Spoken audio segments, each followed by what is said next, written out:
What's up, Internet? We are back with another piece of my awesome gaming collection. Jazz hands. This one's going to be structured a little bit differently because I've actually just moved everything into a new room, and I've had to take everything down like column by column on my shelves, so the stacks are going to be a little bit wonky size, a little bit smaller to start out with, but everything's here, I can assure you. Now, my intro to the PS3 is a little bit checkered. I'm actually secretly the PS3 bandit who stole an entire blimp full of them at one point. I wasn't supposed to say anything. I'm under NDA from the government, but yeah, that was me. I got a PS3 sort of halfway through its life cycle. Like, I was in high school at the time, and instead of getting a PS3, someone I know, who's the same person who still has my copy of Banjo-Kazooie and swiped it forever ago, heard he just got married, so, congrats to him. He got a Wii, and he showed me how cool Twilight Princess was, like, right around launch, and it's like, oh, okay, I'll get a Wii and I'll be able to play with him, because he's, like, the closest thing to a friend I have, and, by the time I got a Wii, he got a PS3.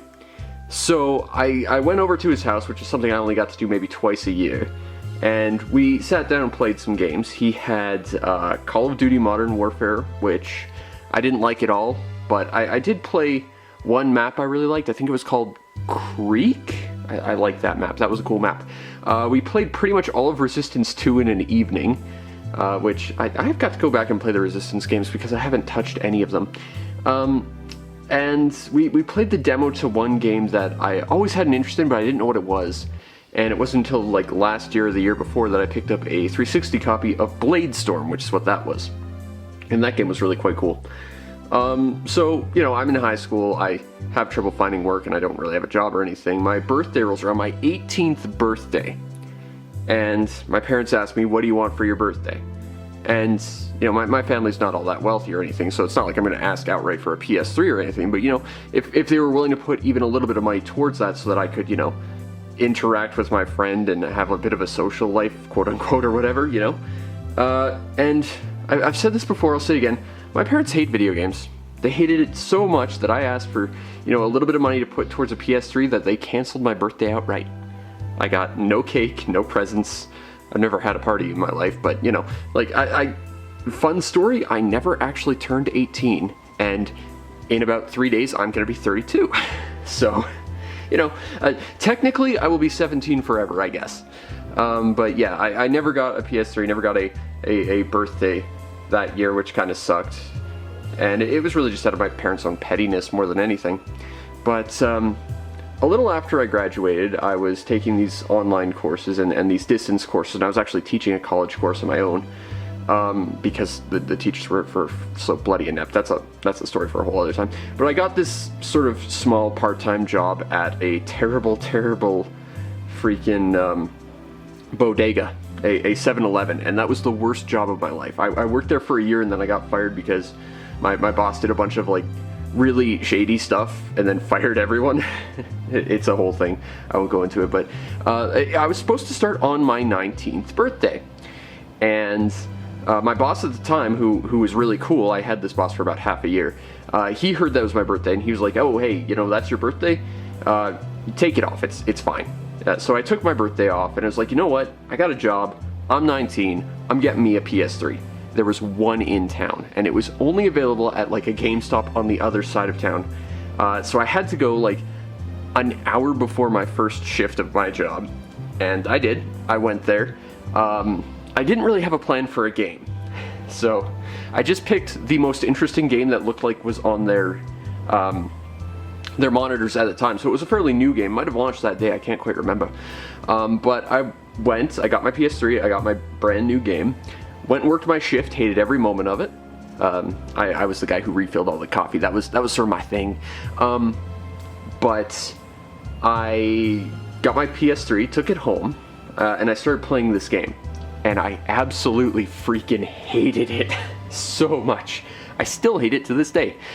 So flash forward a week later, I have the same situation where about an hour before my shift, I go across town to the same GameStop, and I just want any other game to play. And I picked this random nondescript game that just has like this really generic cover with like this knight on it or something, because I like fantasy stuff. Sure, let's go. I worked my shift, hate every moment, poured a lot of coffee that day, went home, plugged in my PS3, put in my game, and I got home at about 10 p.m. I didn't go to bed until 12 p.m. the next day. I was just so engrossed with this one game. And the best thing of all was, I don't think I beat that level until I went to bed. Like, I lost so many times, and I just have so many fond memories of just staying up that whole night, playing the same level over and over and over, killing the same guys. I found like a super boss I was determined to beat at level 1, and I did. And that is one of my fondest memories of gaming. That is what I consider to be my first PS3 game, because the thing I had before that was just awful, and we'll talk about that. But that's my intro to PS3.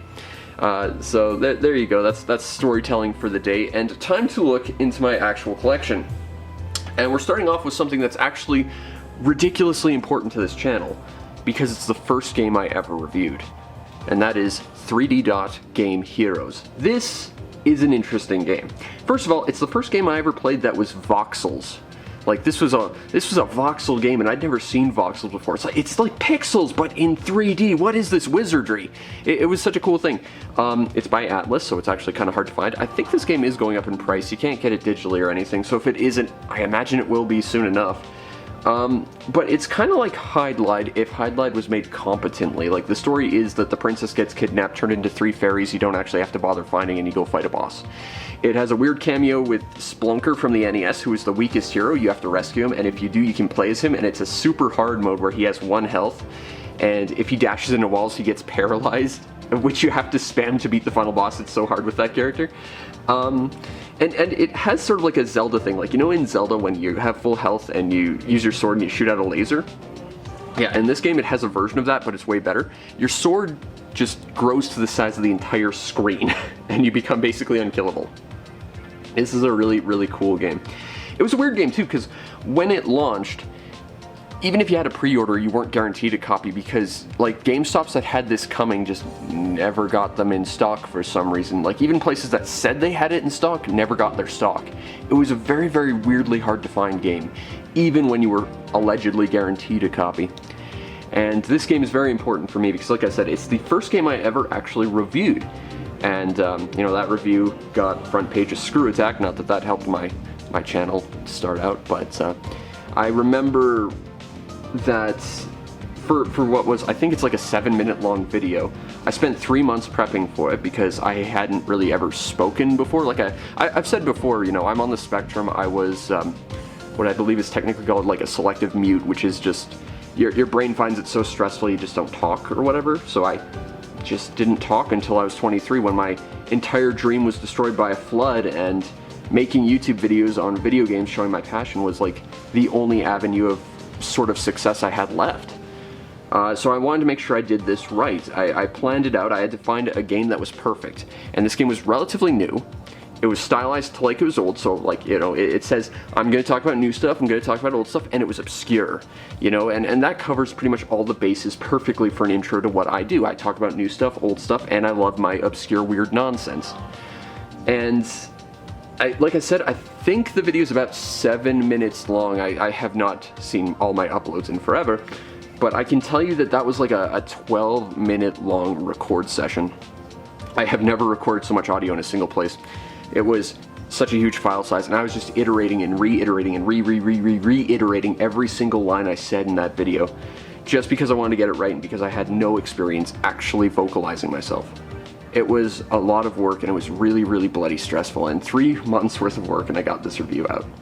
And, well, since that video, I've never scripted anything ever again, because I feel like it kind of mitigates my monotone nature a little bit, and I got slightly better at ad-libbing, I guess, because, you know, I have a background in writing, and if I actually start writing stuff, I'm a bit of a perfectionist. I will never actually get anything done. So while I find even just still talking to this day unbelievably stressful, I kind of started picking up just doing it on the fly and just talking to, you know, get my thoughts out there, and that's just sort of how I've had to do things. And I think it's significantly better than it could have been. Like, I feel like If I started scripting everything and like ignoring how long that would take for me to actually produce anything, I think my tone would be even more monotonous than it normally is. My passion wouldn't come out so much, and you know, if I just focus on the stuff that sticks to my mind, I think it's a more authentic experience towards like the things that actually pop out in a game, you know? But this was my first review. I worked unbelievably hard on it, and it's a game I've been meaning to Let's Play for a while. Unfortunately, my PS3, my original PS3 broke, so I can't actually use my character, because you can make it like a custom voxel character. My data for that's gone, so I'd have to remake it from scratch, but maybe I'll do that someday. I would like to play this game. This game is really, really quite cool, and I love it with a passion, and I think if you're collecting adventure games on the PS3, you should get 3D Dot Game Heroes. And it's not downloadable, so it might be going up in price. Okay, so next we have a game I dislike with a passion. This is Ace Combat Assault Horizon. As you know, I like Ace Combat, especially on the PS2. This isn't even Ace Combat. This is basically Call of Duty, all the like helicopter sections with the Ace Combat license. It's just a bunch of scripted nonsense. It's very styles over substance, and it's not very fun arcadey nonsense. It's disappointing. It's probably the worst Ace Combat from that generation. Not that 6 was much better, but 6 was at least a game, whereas this is more just faff. Following that up, we have an import that I heard so many really cool things about, and I wanted to copy forever. And eventually I did get it, and I was kind of disappointed. And I actually haven't played it much beyond like the gameplay video I recorded, but this is Another Century Episode R, which is sort of like Super Robot Wars, if Super Robot Wars was more of an arcadey shooter type thing. I don't remember this one being very good. I've got the other Another Century episodes, except for the first one, and I like all the PS2 games better than this one. This one is very subpar, I think. It's not my most recommended import for the PS3, certainly. But it's not a bad little, like, action game, and you know, it is very playable. If you wanted to make an import for your PS3 and you like robots, you know, this one's worth looking up. I think it's a little expensive, though, and I don't think it's all that great. But it is one worth looking at for if you are working on imports, because it is just so immediately accessible, and it's not super text heavy from what I remember. But it's not great. Our next game is a game I don't think too many people actually know about, and that is Aquapazza, Aqua Plus Dream Match. Now, if you've not heard of this game, that's completely understandable, because I believe it was either the game, or the day this game launched, or the day after, this little obscure thing called the PS4 came out, and I screwed up. I bought a PS4, and I was stuck playing Knack. I could have been playing this. This is an awesome anime-style 2D fighting game, and I think it's a really, really cool one. Unfortunately, domestic copies, unbelievably expensive, unfortunately. Yeah, they've gone up in price pretty massively, especially since Sony sort of announced they were shutting down PSN. Even though they walked that back, even though, let's be clear, that's still absolutely happening. They're just making it more and more obnoxious to do it, so that when they announce once again that they'll do it, people will complain less. That's how they're doing it. But this is a cool game, and if you can get an import copy, it's not as expensive as a domestic release, and it's really, really quite good. And it was way better than Knack, for what it's worth. Next we have a sealed copy, I should actually really open up, of another anime fighter we never actually got domestically, physically. We got a digital version, but we have a game I imported from Germany. This is Arcana Heart 3 Love Max, followed by 5 exclamation marks, which are marked with stars, so you know they mean business. This is an anime fighter, like I said. We didn't get a physical version. We had to import this from either Japan or Germany. I got mine from Germany, hence why it has whatever USKAB Fregenben is. I don't know. I don't speak German. I learned a little from my grandpa, and I lost it all very, very early on in my life, and I feel bad about that. But this is a really cool anime-style fighting game, and it's worth picking up. If you don't want a physical copy, there is a digital one, though. And I mean, to be fair, the physical copy's not that expensive. I got this for, I believe, $10, just ordering from Germany. So, you know, snap up the physical copies while you can, but this is available on PSN domestically. You just won't get a physical copy. And that's actually a really cool game. Alright, next we have a game that taught me very, very quickly to hate everything about fandoms ever. We have Armored Core 4 Answer. This is a game I like. I remember liking. Like I know that it's got issues, and I think it's kind of a middling game, but I like it. And I remember reviewing this. When the time I was reviewing it, I was in college for the second time. I was actually doing my finals at the time, so while I would never say I've ever half-assed a review, this was one that I had to rush out a little bit. But I had completed this game. I beat every level on the highest difficulty, and I still remember my complaints being that there's no lateral camera control with the settings that the game starts with anyway. And there's weird difficulty spikes near the end, because there's like 3 different routes, and like 2 of the routes it ends up being 2-on-1, and the final route like being like the super evil path. It's like 7-on-1 super hard. And I just remember thinking, you know, these are weird difficulty spikes, and better camera control would be great. Better explanation on how to use some of your super moves would be fantastic, but otherwise it's a great sort of off-brand Gundam game. And this was my intro back into like robot games since freaking Robotica on the Saturn, a game that pretty much scarred me from playing robot games forever. So I have a lot of fondness for this game. And I remember, you know, in my review, I don't think I was terribly critical about this or anything. And if you go to like any of the comments there, pretty much all of them are saying, well, you haven't played the game on the hardest difficulty and gotten all the things, or you're not top ranked online, so your opinion doesn't matter, or I'm just straight up an idiot. And to be fair, I am an idiot that I won't ever disagree with. I'm bad at video games, I'm bad at everything, but this tells you just how absolutely exhausting the fandom is. Like, you know, the fans are so quick to defend something like that, you know, they'll actively just openly attack anything about you and your character or whatever just because they like a game and they don't like you said something bad about it. And that's a shame, because I remember actually liking this, and I don't ever want to play it again because of the fandom, or any other Armored Core. And the next one looks like it's going to be Souls kind of inspired based on what I saw, which was pretty cool. And I don't want to deal with the fandom, because the fandom is the worst thing about anything. And Armored Core has an exhausting one. Which leads me awkwardly to Armored Core 5. This game's not very good. Armored Core 4 was nice. It had like nice high-speed combat. This was basically slowing it down and making it like walking tanks, which, I mean, they're mechs, they're walking tanks, but that was more like high-speed Gundam wing action, whereas this was more like original Gundam. I like the high-speed action a little bit more, I'm not gonna lie. I played this for a little bit. I beat the game, beat the campaign and stuff. I played a little bit of the online, didn't care much for it. It's just slow.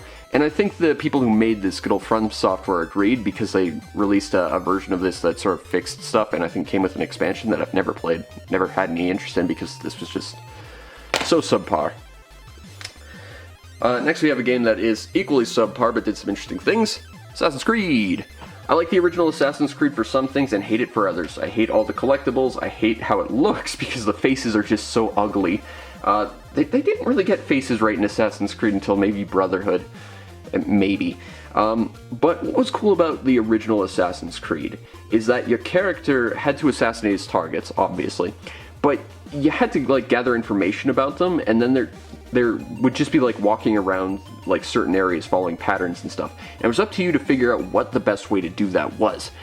And starting with the exact sequel to this, they were all about like very structured linear missions, whereas this was more freeform, you know, approach it at your discretion, find the best way to do it. And I found that to be far more interesting. But I guess story doesn't translate so well to that, or something cinematics. The only other thing I can really say about this game, other than I don't really care for it in general, is I don't like the story. Ignoring all the future bullshit with Desmond Miles or whatever. This character of Altair ibn Lahad, he is supposed to be like this master assassin, like the top rank in his order. So in like the uncontrollable tutorial before the game even starts, he breaks like 3 rules of the whole code that defines him as a human being. I don't see how someone who could be like the top of the order would just throw away everything that defines them immediately, let alone without you even knowing what you're doing or even letting you have a choice in the matter. Like that, it feels so contrived and bad. Assassin's Creed 1, it had issues. Assassin's Creed 2 was bloody amazing. Aside from the fact that it did get rid of the complete free-flowing nature of how actual assassinations were carried out, you had this guy, Ezio Auditore da Firenze, who is one of my favorite characters to come out of games in like the past 10-15 years. I think he is a fantastic character. He's performed really well by Roger Craig Smith, who I don't know how true this is. I heard a story once, which was when he was auditioning for Ezio, he didn't know how to do an Italian accent, so he just sort of made something up, and that was his Ezio voice, and it's bloody brilliant. I don't know how true that is, but someone told me that once. But this game is really, really quite cool. The only things I don't like about it is you can't replay stages, which you could in the previous Assassin's Creed, and every other Assassin's Creed after this, because everyone complained about this.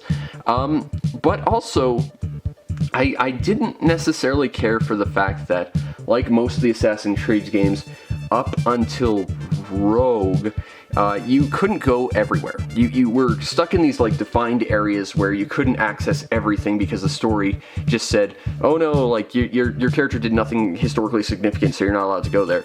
But there was cool collectibles, and I wanted them early. Like the secret armor to this game is like the nicest outfit in any Assassin's Creed game, and like you have to wait till pretty much the penultimate chapter to get it, just because everything is so like railroaded for you, and I hate that. But the game is quite good. Following that up, we have a game I absolutely hate for a lot of reasons. This is Assassin's Creed 3 in its shiny steelbook case. That isn't a PS3 sized case, it's a standard DVD sized case, so actually fitting this on your shelf is annoying.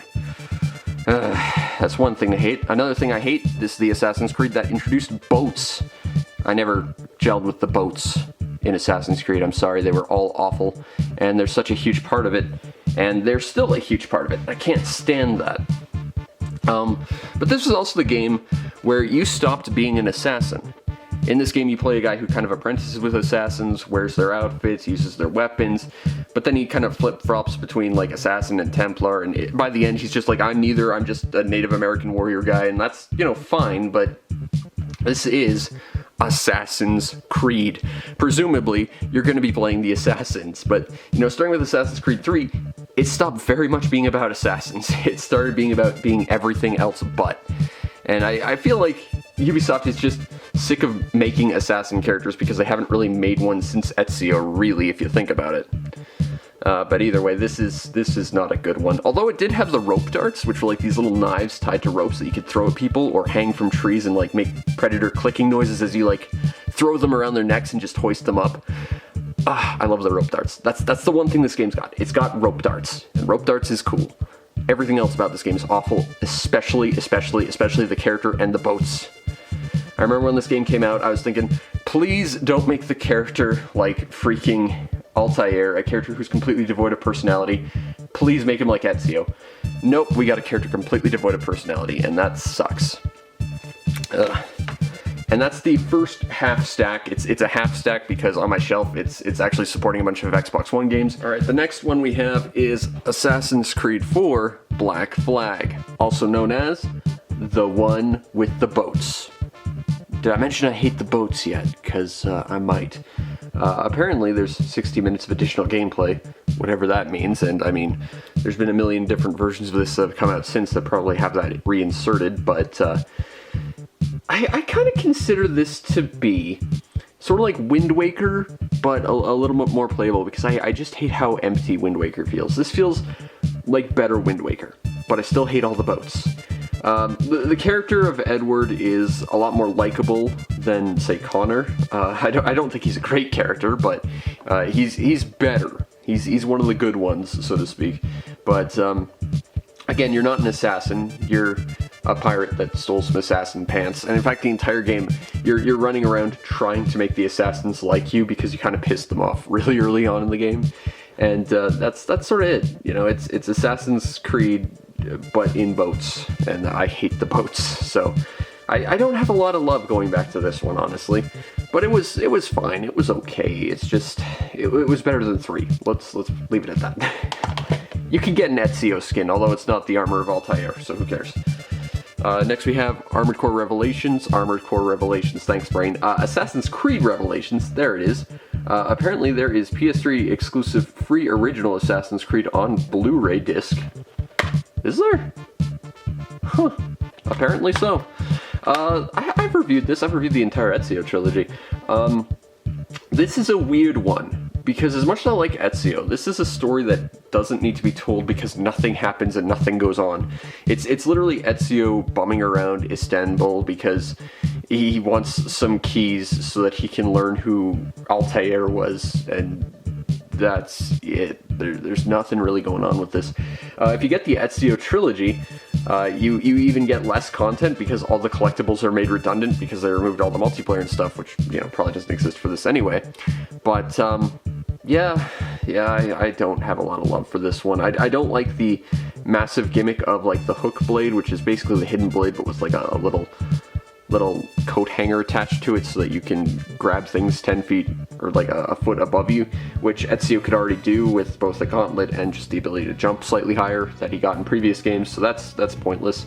I don't like his new outfit design. Once again, I would have liked to get the armor of Altair again. I mean, that was at least a skin in Brotherhood, but what can you do?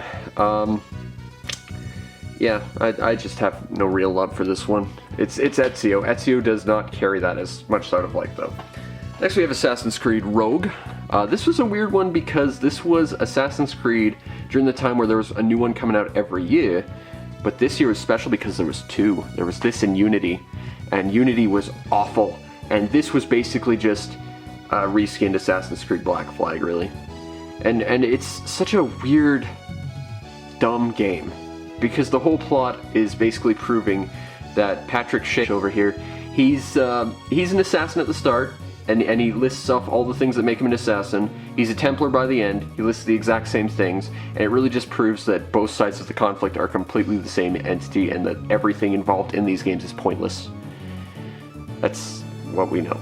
I did like the fact that you did have to kind of hunt down your former friends. That was a cool idea. I liked the idea that there were just assassins hanging out in the environment, and they would sometimes just try and sneak attack you. That was kind of cool. Hated the boats. As much as I hated the boats in Assassin's Creed 4, that was set in the Caribbean. This one is set basically in Canada. Now, I live in Canada. I can tell you that water is unbearably cold if you go into it, and this game agrees. You're not supposed to go in the water in this game or you'll die, if I remember correctly.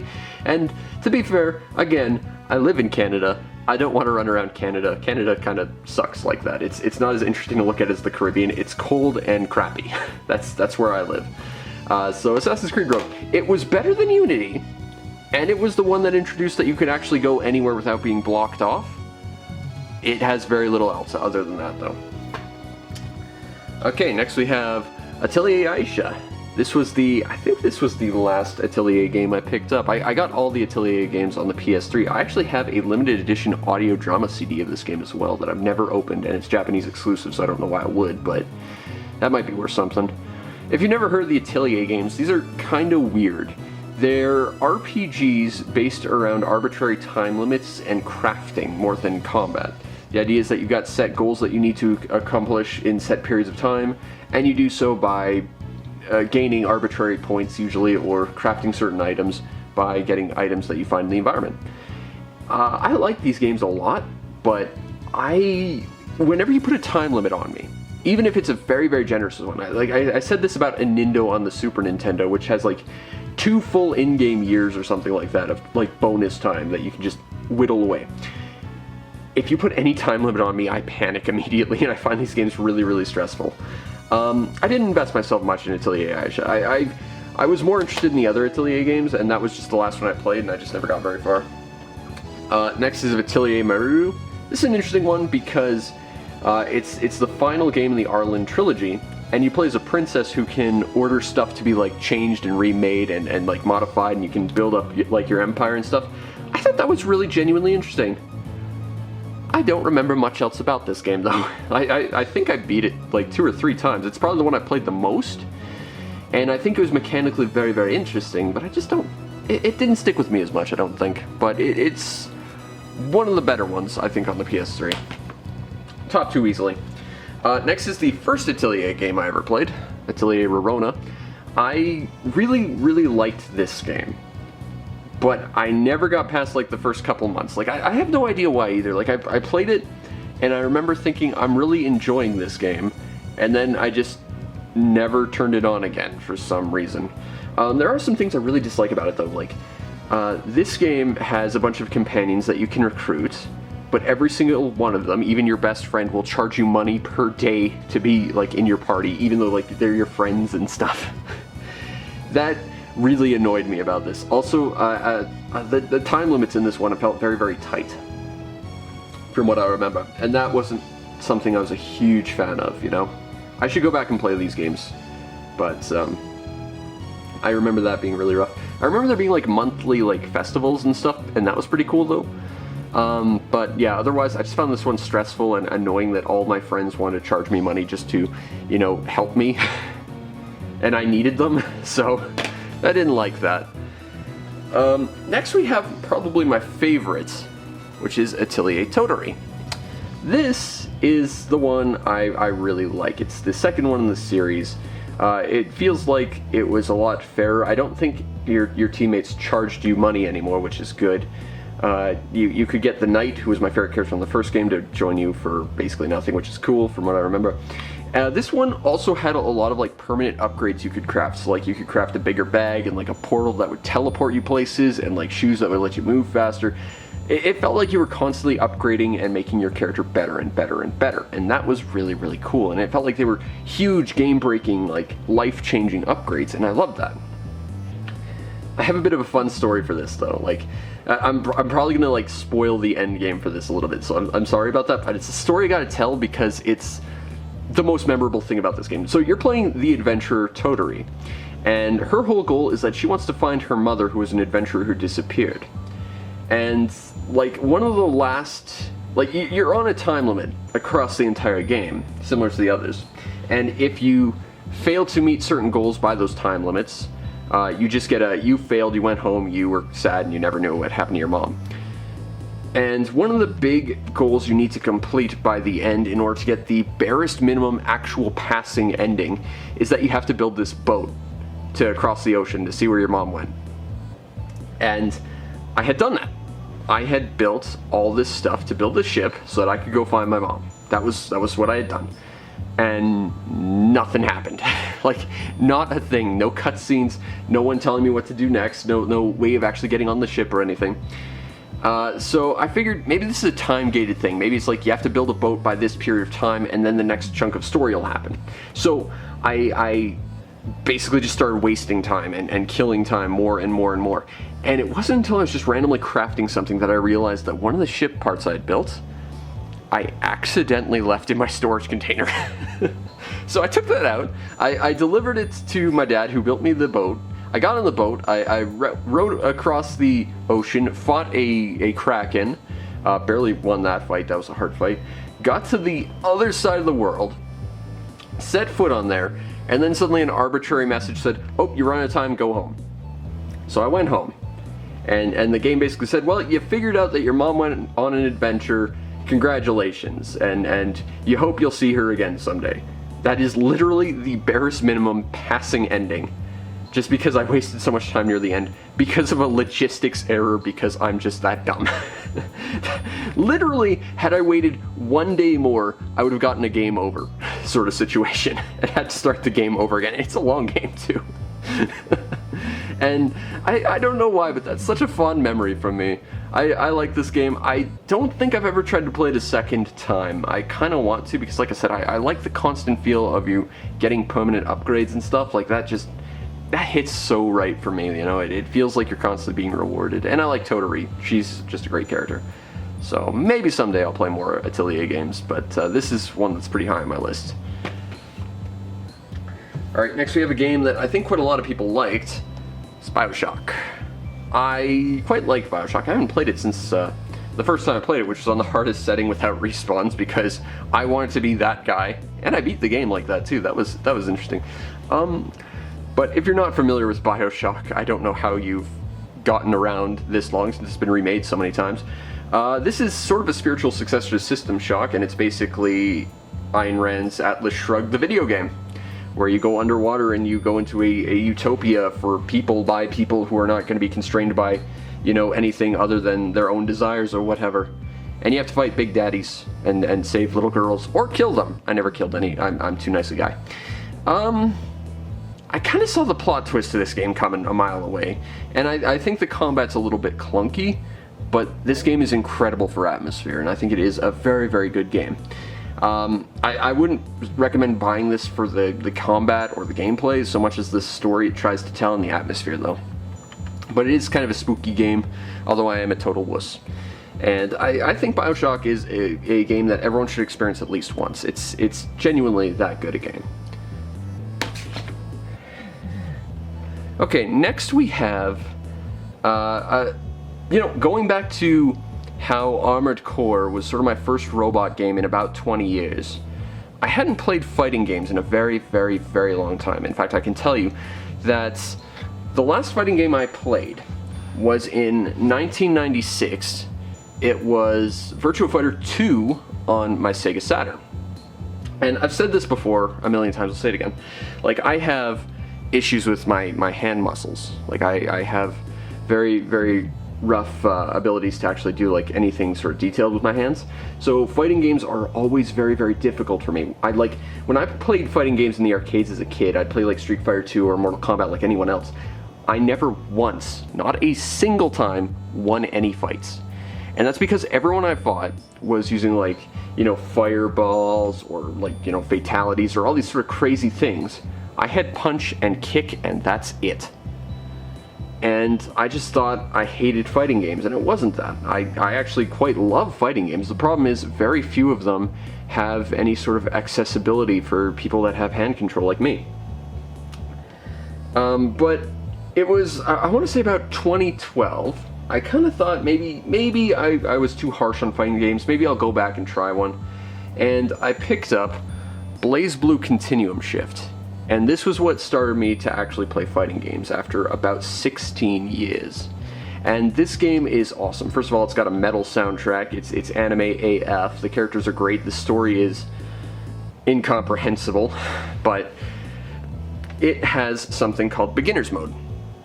And Beginner's Mode adds a little like beginner sort of learner image like you'd find for a Japanese learner's license, like the little shield with the two colors.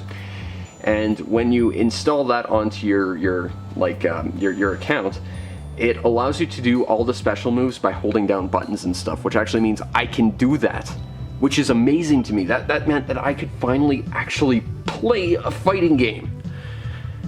And there's issues with it, like you can't play online and you can't play against people with it because I guess, they see it as a sort of unfair advantage or something. I don't really know. It's something the Evo people would probably complain about to no end. But it meant that for me, someone who desperately wanted to enjoy fighting games and just couldn't and felt less and less good about themselves trying to play fighting games. Like I hated myself and I hated fighting games because I just couldn't play them. It felt like I was playing a completely different game than the people I was fighting.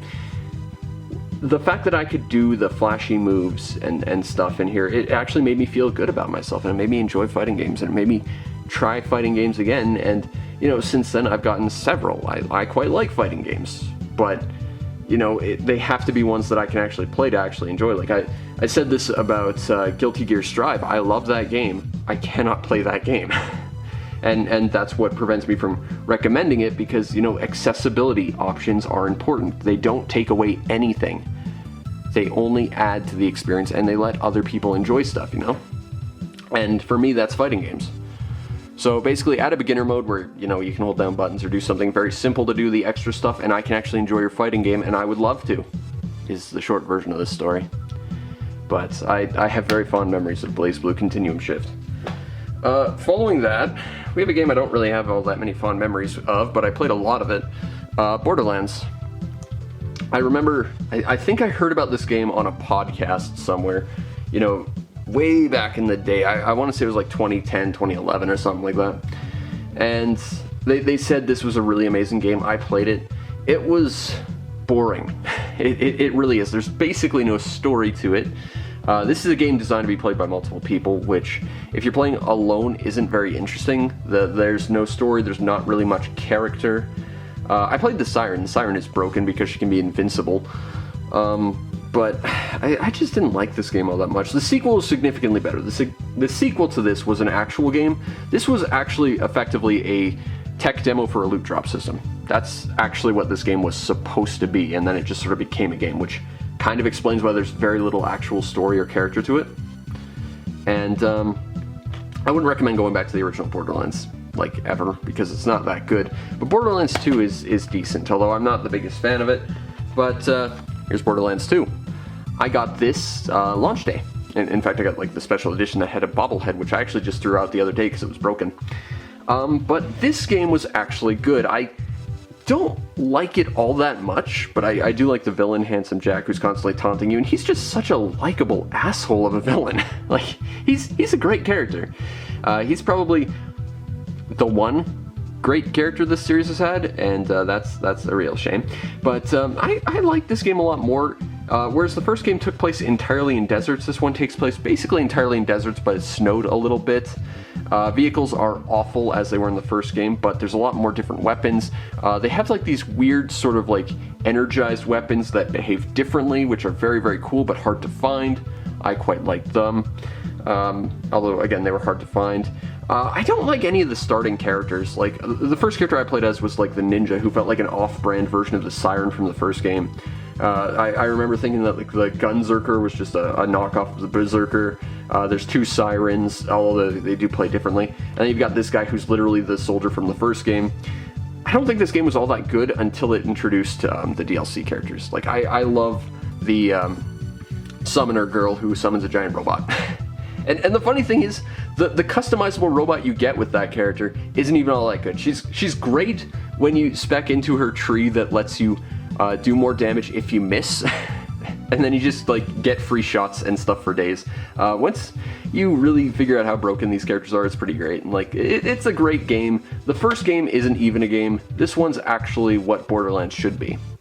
I'm not sure I'm the biggest fan because, again, it's a game that feels like it's designed mostly to be enjoyed with friends as opposed to, you know, something alone, and I don't have anyone to play with.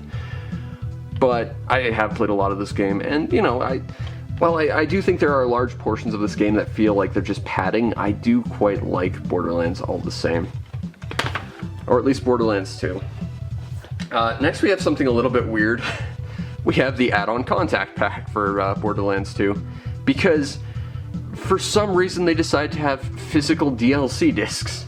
I did not actually buy this. This was included in a box of games I bought from someone, and I've never actually bothered using it, but yeah, I kept this mostly because it's a weird thing. Like, it's just a DLC, but on a disc. And there's no game on the disc, it's just put this in your PS3 and install the DLC. It's such a peculiar thing. I've seen a couple games do it, but I think it's just such a novel idea that I need to keep it. Alright, next we have a game that I think is pretty interesting. I've never actually finished it. I tried to, but it got really hard near the end.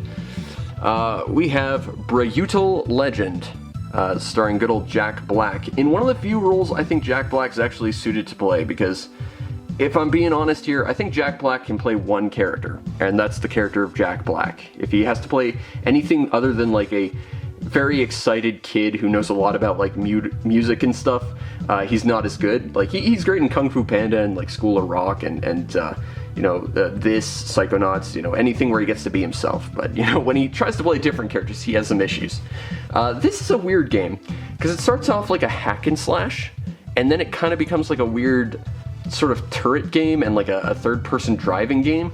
But the weirdest thing of all is it's actually an RTS, of all things. It takes a while to get there, but it is.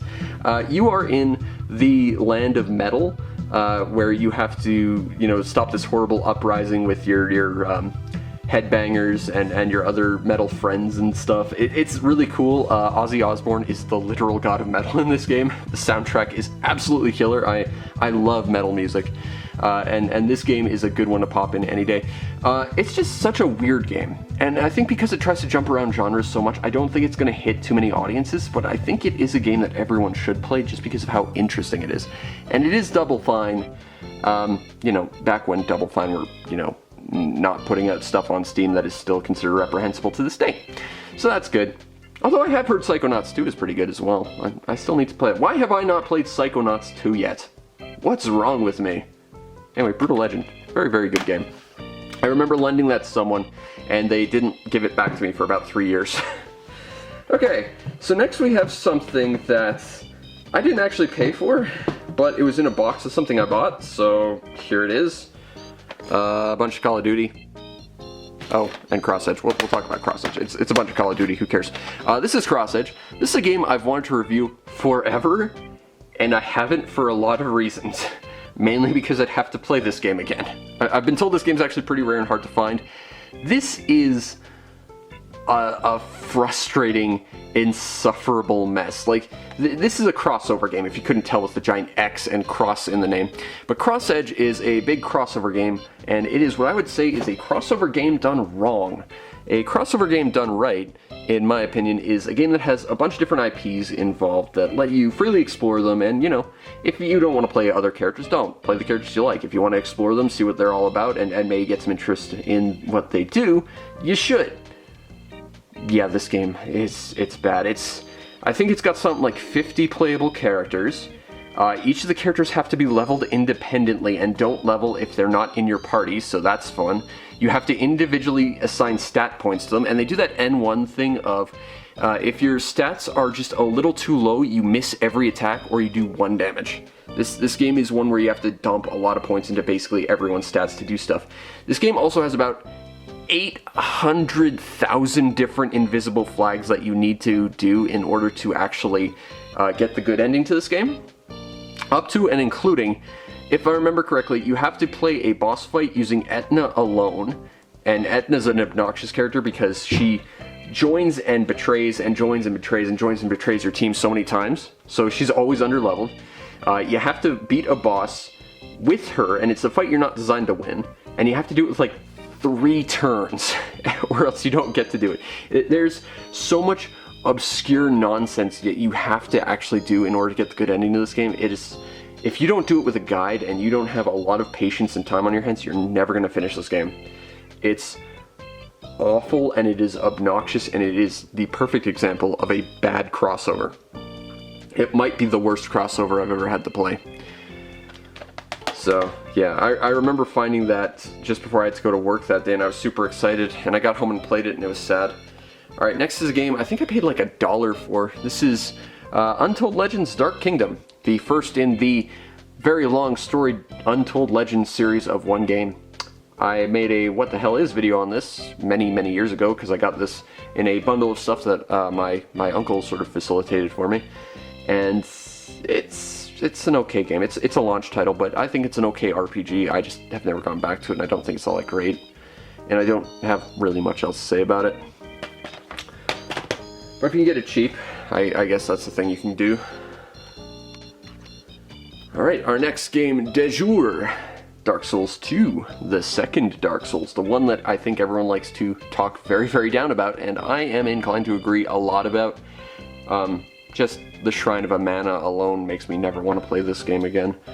That and my favorite suit of armor is the Assassin's Clothes, which in the original Dark Souls 2, you could only get by respawning one specific boss, and then 2 of those enemies will respawn in this environment, and you just have to go at it over and over and over again, and the drops are about 1%.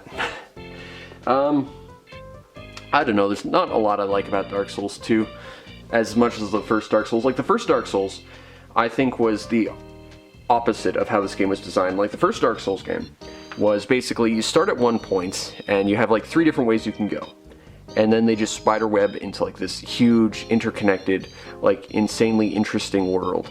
Whereas this one, you have 2 places you can go, and then they just sort of railroad you to like the same locations by the end, and it feels very small. The world feels small compared to the original Dark Souls. It feels very much like all these areas are slowly just railroading you into less choices and less exploration, and that's not very interesting to me.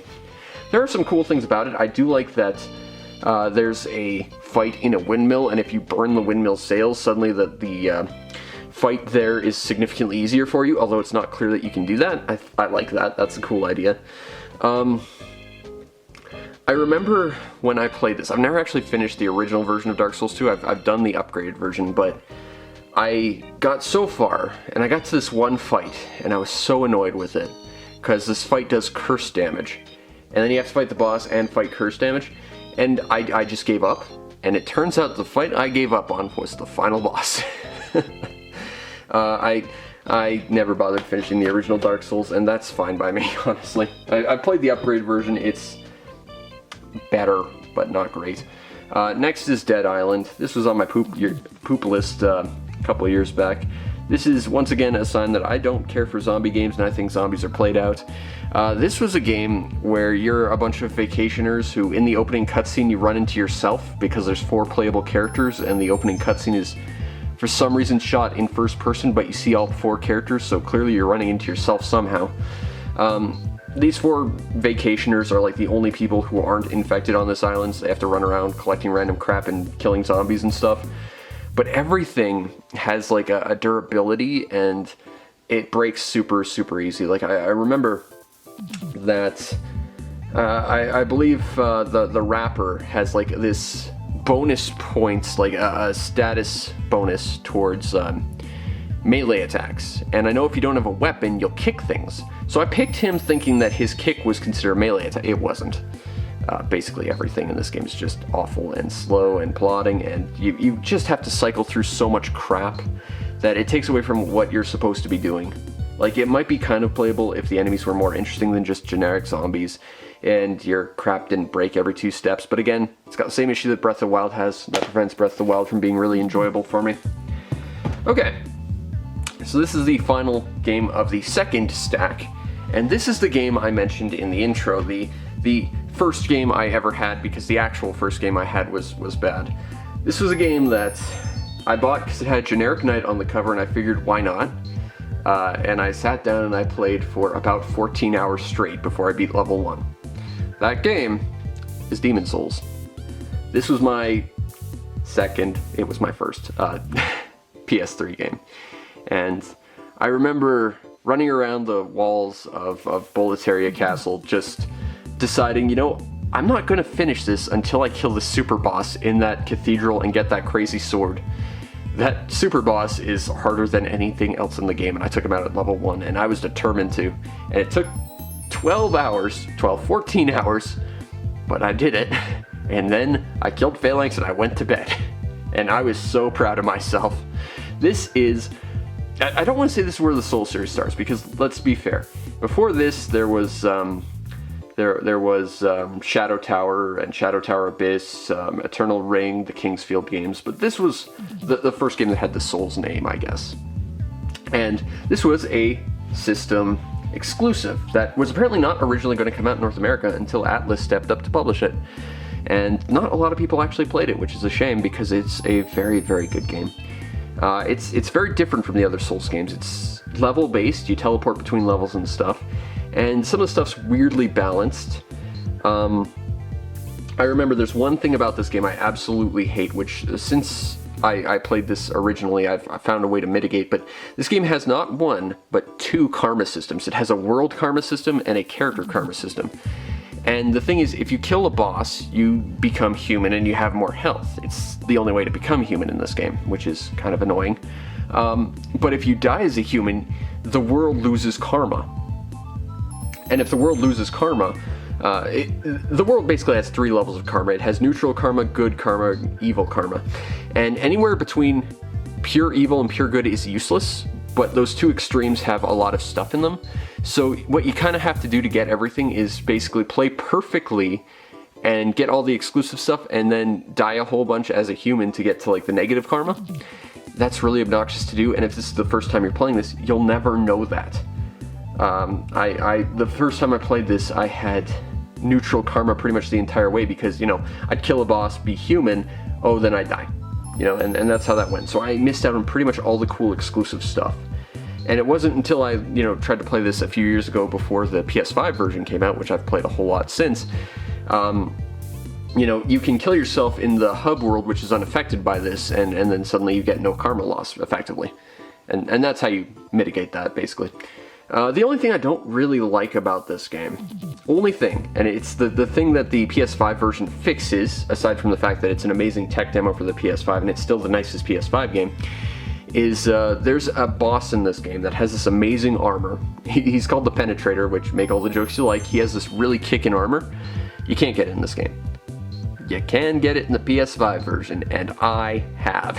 And it's obnoxious as hell to get. And I am so bloody proud of it. But I love Demon's Souls. This was my first PS3 game. I have so many fond memories of this game. And this, for what was just a random game I picked up on a shelf because it had a generic knight on the cover, and I figured, why not? You know, it blew me away and gave me some of my happiest memories in like the past 20 years. And this game is very, very special to me. And the PS5 version is amazing. Although they never fixed any of the AI quirks, and the AI in this game is dumb. Alright, our next game is Diablo 3. This is my intro to Diablo. Not this version. This version came with the box of Call of Duty and whatever. The PC version, which I actually bought a PC specifically for, well, that and Old Republic, both of which I hated. Here's a fun story. I actually like all the knockoff Diablo games. Like, Sacred 2 is awesome. I played Diablo 3 and I was just like, this is what people rave about? People like this thing? And I know that Diablo 2 is the one people care about more than 3, but I just don't care for Diablo at all, really. I think the knockoffs, similar to Dynasty Warrior, hate the thing that, you know, is the famous one, but all the knockoffs are a lot more interesting to me. And, yeah. Following that up, we have Disgaea 3. Now, this one's actually pretty interesting to me, because the original Disgaea that I played was the DS version, which I recommend to absolutely no one. Don't play DS Disgaea. It is the worst version of Disgaea ever conceived by man. And I went from that to this, and I was surprised just how much better it was. Like, the fact that characters actually had voice clips in the game was kind of a nice touch. It's got a very, very silly plot where the villain, or main character, depending on how you look at it, Mao, just has daddy issues, so he steals a fake title from a fake hero to become a hero himself. And then the hero kind of becomes corrupted, and he kind of becomes more heroic, and it's a weird plot, and it's silly, and if you pay for some DLC, you get my boy Gig from Soul Nomad as playable character, which is the best. It's probably to this day my favorite Disgaea game, although, to be fair, I don't think I ever played 5, or I guess there's now a 6th one, which I didn't even realize there was a 5th one. But I do like Absence of Justice. It's a good game. Following that up, we have Disgaea D2, which is a direct follow-up to the original Disgaea. I remember very little about this. It's a little less memorable to me than Disgaea 3, I guess, or even Disgaea 4. But, you know, it's got the characters from the first game, so people love it. And a lot of people I talk to say this is one of the better ones, so maybe I should get back into this. I haven't played Disgaea in years. And Nippon Ichi games, they tend to, with the exception of like Soul Nomad, no matter how much I love them, and I do love them, even though I don't care for how obnoxious their stats can be at times. Like I said with Cross Edge, if you have like one attack point too low, you suddenly just miss every attack or do 1 damage, and then that 1 point difference can like mean you'll do hundreds of damage for some reason. I don't like how their stat algorithms work, basically. And you know, I think that I love those games, but I tend to play them in like weird bursts. Of I'll play it for a week or two, and then I will leave it, and I won't pick it up for years, and then I'll pick it up, get hardcore for another couple weeks, and then put it down. The only game I've ever been able to get away with that and not do that is Soul Nomad and the World Eaters, which is, you know, again, it's got my boy Gig in it. So I really should. I have beaten Disgaea 3. I don't think I ever bothered with D2, though. Next we have Dragon's Crown. This is a game that was really, really controversial because the witch was considered over-sexual. I played the Valkyrie lady, who was ridiculously muscular, and all the characters are basically overdone, so, you know, no, just targeting that one thing was kind of dumb, I think, in retrospect. Like, this was a huge controversy back in the day, and nowadays, I don't think anyone even remembers it. But Dragon's Crown is kind of like an evolution of those Capcom Dungeons and Dragons beat-em-ups, with, you know, a very beautiful, detailed world. I believe this is a Vanillaware game. I'm pretty sure it's Vanillaware. And I just remember thinking this game was really, really cool. There's a enhanced version now on most consoles. I know it's on the PS4 at least. I actually bought it and haven't played it yet. I'm looking forward to it. But if you like old school, like, fantasy beat-em-ups, you might want to give this a try, because there's like 6 characters, and just, it's a good game with a lot of depth to it from what I remember. And a very dumb controversy, I think. Okay, next we have a game I really love and I hate with a passion at the same time. This is Dragon's Dogma, a game with a very dumb story, and a game that I love with a passion. This is probably my second favorite, not like distinctly top shelf RPG for the time. I love this game so much. You make your own custom character, and then you get to make a sidekick character. And the customization options in this game is ridiculous. I think the ending is very, very dumb. The plot twist the story takes is actually quite interesting, though. And it's kind of interesting because the game sort of has Shadow of the Colossus mechanics where you can climb on top of like really, really big enemies. There's only 2 or 3 that are like that though, which is a bit of a shame. But if you do it for one specific enemy, you actually cut the game's length in about half because they like flee and then you have to hunt them down, or you can just not. And the world is not all that big, honestly. There are some really cool features in this though. Ostensibly, your sidekick characters would learn from your own adventures, and then online characters could borrow them and they'd give your, companions hints and stuff. Except that, as far as I could tell, only happened for one thing very early on in the game. There's like a tower with a treasure chest on top, and if you find it, your partner will tell everyone else about it.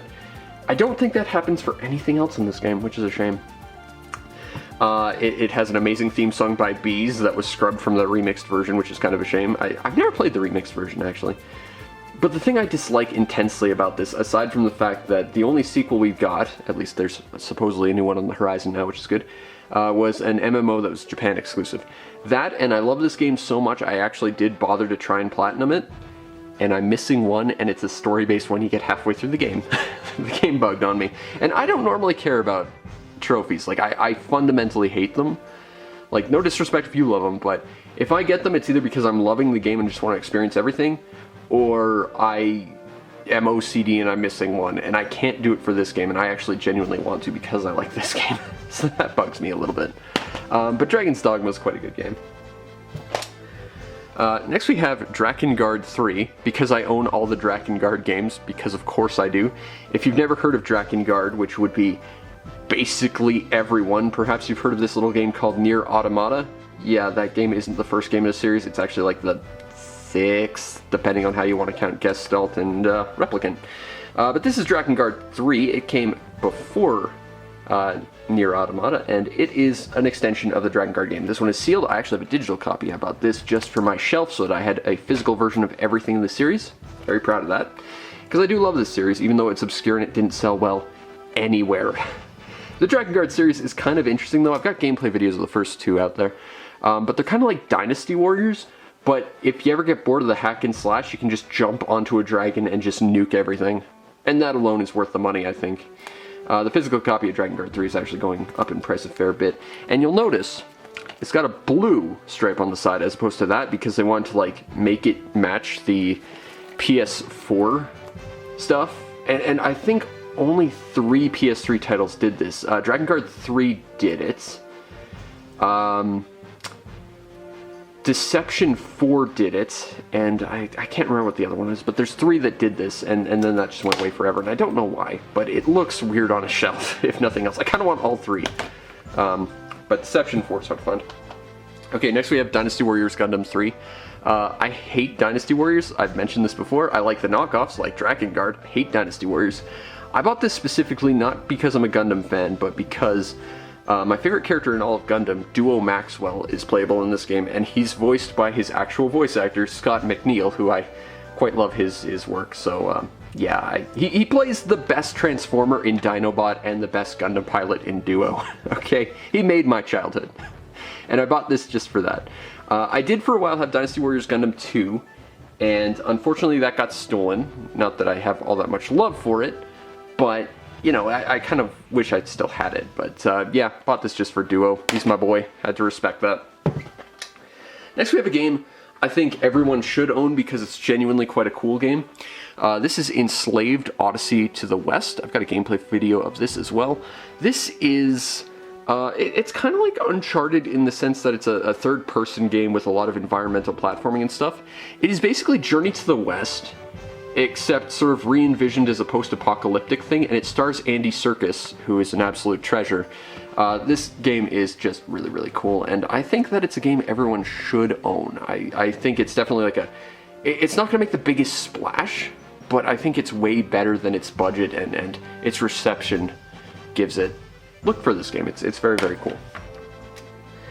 Next we have, I think this was the first game I ever imported. It was certainly the first import I ever talked about on my channel. We have X-Troopers. And X-Troopers, this is a weird game because there's 2 versions of it. You can get the PS3 version, or you can get the 3DS version. Like, 3DS and PS3, that's very, very weird. But this is the mystical Lost 4th game in the Lost Lost Planet series, except it's bright and colorful, and it has really silly anime mecha, and kids just having a grand old time. It feels kind of Monster Hunter-y, honestly, and it's like level based, and aside from some of the menus being a little initially hard to figure out what you need to do in the little hub areas, it's a very, very fun and easy to get into game and a lot of fun. I want to get back into playing this because I think it's such a weird game to pick up, and last I checked it was pretty cheap. But last I checked was like 10 years ago and it was $5. Either way, it's the fourth game in the Lost Planet series that no one actually knows about. And I talked about it forever ago. And I remember it being a fun, silly, good time. And I quite like it. Okay, next we have Fallout 3 Game of the Year Edition. I played the earlier Fallouts on PC, but this is the one that really kind of clicked with me. I don't know, I guess I like the first person bits, and there's a lot of like cool secrets just in the intro, but when I first played this, I first played the Game of the Year Edition, and before I did any quests, I immediately did one of the DLCs just randomly, because I didn't want to follow the main quest, and I just wanted to run around. Like, whenever I play a Bethesda game, the first thing I do is say, right, where do you want me to go? I'm going the complete opposite direction. And I ended up going to Operation Anchorage and getting like some indestructible, invisible armor and all this crazy nonsense. I remember after that I was just wandering around and a kid started telling me about those, which is a quest, and like his town gets overrun by fire-breathing giant ants, and it was forever since I played Fallout, so I never really remembered the giant bugs. You get down to like the core of where the giant bugs are, and you see the scientist who invented them. And I asked him if there's anything else I should know about these fire-breathing bugs, and he says, oh, nothing more than other giant bugs. And honestly, I thought he was being snarky. I was like, are you making fun of me? And later on, much later, like probably 50 hours of my adventure later, I finally ran into another set of giant ants that was nothing like the fire-breathing ones, and I was like, oh, maybe I shouldn't have shot him for his lip. Either way, I love Fallout 3. I think that a lot of the time, for the longest time I sat here and debated whether I liked Fallout 3 more than New Vegas, because the plot to Fallout 3 feels a lot more like a Fallout plot than New Vegas's does. But the mechanics of this feel a lot worse. Like, I would say play Fallout 3 for the story, play New Vegas for the gameplay, but I think New Vegas just wins in general. I think it's better, even though I think the revenge plot is a lot different than the standard Fallout. You know, you're doing something selfless, oh, now suddenly you're saving the world sort of plot. But Fallout 3, very, very good game. Speaking of, Fallout New Vegas, I like this game a lot. Maybe don't get it on PS3. Get the Xbox 360 or PS3 or Xbox or PC versions, because you can mod stuff. And if you have both, there's a mod that'll actually connect the two, which is pretty neat. I love Fallout New Vegas. I have played probably thousands of hours of this game. I'm not really sure what else to say about it. I just love this game. It's good. Yeah, play Fallout New Vegas. It's good times. Following that up, we have a game I reviewed, and no one will ever see this review. I reviewed it probably about 9 years ago. No one will see this review because it got hit by a copyright claim before it ever went live. And honestly, this is probably the only review I'm happy that's the case with, because looking back on it, I don't think I did the best job. But that is Final Fantasy 13. Here's a fun story. I hate Final Fantasy 13. Here's an also fun story. In my review, like I said, I don't script anything I do, so when I was reviewing this game, the last thing I did is, as I was talking, had a revelation that I don't think I can call myself a Final Fantasy fan anymore. Because I liked Final Fantasies, you know, up to 6 and Tactics Advance. And specifically, I liked Final Fantasies 1, 5, 6, and maybe 4 if we're being generous. There are more Final Fantasy games I hate than I like, and this is, like Final Fantasy 7 before it, I think an embodiment of everything wrong with the series. And this is even less of a game than Final Fantasy 7 was. Like, Final Fantasy 7 was at least a game. This is basically just a bunch of cutscenes you have to watch over and over and over. And it's just... I hate all the characters. I don't think they're well acted. I don't think the gameplay is fun. I hate that the game's a large series of corridors. There's nothing to this game that makes me want to play it ever again. And I have beaten this thing. And I hated every moment of it. Yeah, they say, you know, once you get to the final chapter... after about, 40 hours, it gets good. Sure, I don't want to sink that much time of my life into bits I hate. and it doesn't get that good. Following, we actually have a game I am currently doing a full playthrough of on Twitch, so go check out my Twitch. But Folklore. I think this is a cool game that everyone should play. This is kind of an obscure game, kind of like Enslaved, but I think it's one that everyone needs. It's kind of like Pokemon meets Dynasty Warriors a little bit, meets like Zelda, but with like a Celtic theme going on. Basically, you play as these two characters who go to this mysterious village, someone dies, and they have to traverse the Netherworld and like all the other like underworlds and fairy realms and stuff, and collect all the different fays and war machines and all these different creatures and stuff to fight with them and use them to ultimately achieve their goals. I think it's a really neat game. I remember I made a gameplay video of this years ago, and someone I was working with at the time, Caesar, he was a super cool guy, he saw that and he really wanted me to do a playthrough of this. And I just hadn't done that till now, so it's mostly for him, honestly. I don't even know if he watches my stuff anymore, but I quite like Folklore. I'm kind of sad because there's actually like 3 games that follow this up. One is a PSN digital game that's only available in Europe, and the other 2 are Japanese exclusive PSP games. But this game is great, and I think everyone needs to play it. Unfortunately, apparently it's going up in price a lot. So that's unfortunate, but Folklore is a cool time. Next, we have Fuel. For some reason, there was like a large number of racing games around this time that had like a 4-letter word adjective to describe it as its title. This game was weird because it was like a post-apocalyptic racing game that had like the biggest playable space ever. I think if you wanted to drive from one side of the environment to the other, it took like 8 hours straight line. I've never done it. That might be a stream right there. Excuse me. But I remember this game being pretty fun. I don't know if I ever actually went all that far, but I just enjoyed running around and seeing all the weird, interesting vehicles you could find. And yeah. Next game we have is a collection. It's the God of War collection, because I never actually played God of War. And I still actually haven't played this collection. So, but I know that God of War is in and of itself probably the best known Rising Zan Samurai Gunman clone there is. And it's the reason why we have to refer to them all as Rising Zan Samurai Gunman clones, because Rising Zan did it first. On the PS1, mind you. And I reviewed that forever ago. Go watch Rising Zan. It's a great game. Go play it. Alright, next we have one of the best Gundam games I've ever played. The second best, I would say. Gundam Breaker 2. I reviewed this last year, and this game is amazing. Basically, it's a game where you don't play as Gundams. You play as their little collectible model kits, which, if you couldn't tell, I kind of like, although I haven't built one in probably about 2 years. I should get back on that, but I don't have proper lighting for it. But you can mix and match and make your completely customizable Gundam based on like all the different parts. Like, you know, if you like the head of the regular Gundam, but the body of the Destiny or whatever, you can just slap them together and make your own perfect Gundam, and that's amazing to me. That's a freaking no-brainer. They should have come up with day one, but it's really fun. It's more or less a generic hack and slash, but the customization is great, and the hacky slashiness is deep enough that it's totally worth a playthrough.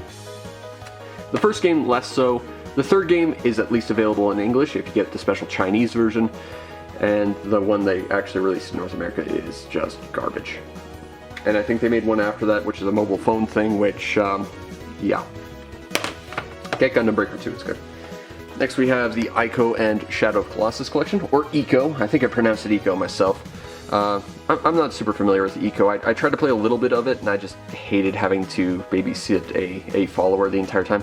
But I love Shadow of the Colossus. I reviewed this very early on, and it probably isn't all that good, but, you know, Shadow of the Colossus is a great game, and it has the best animal buddy in history.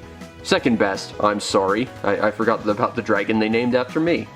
But your horse that they actually mocapped into the game is amazing, and you love that horse by the end.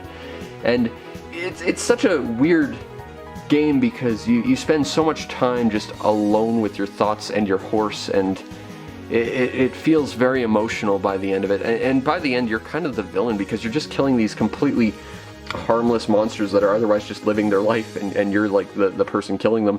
It's a very emotional game, but it's really, really quite good. Never played the third game. Don't really want to, honestly.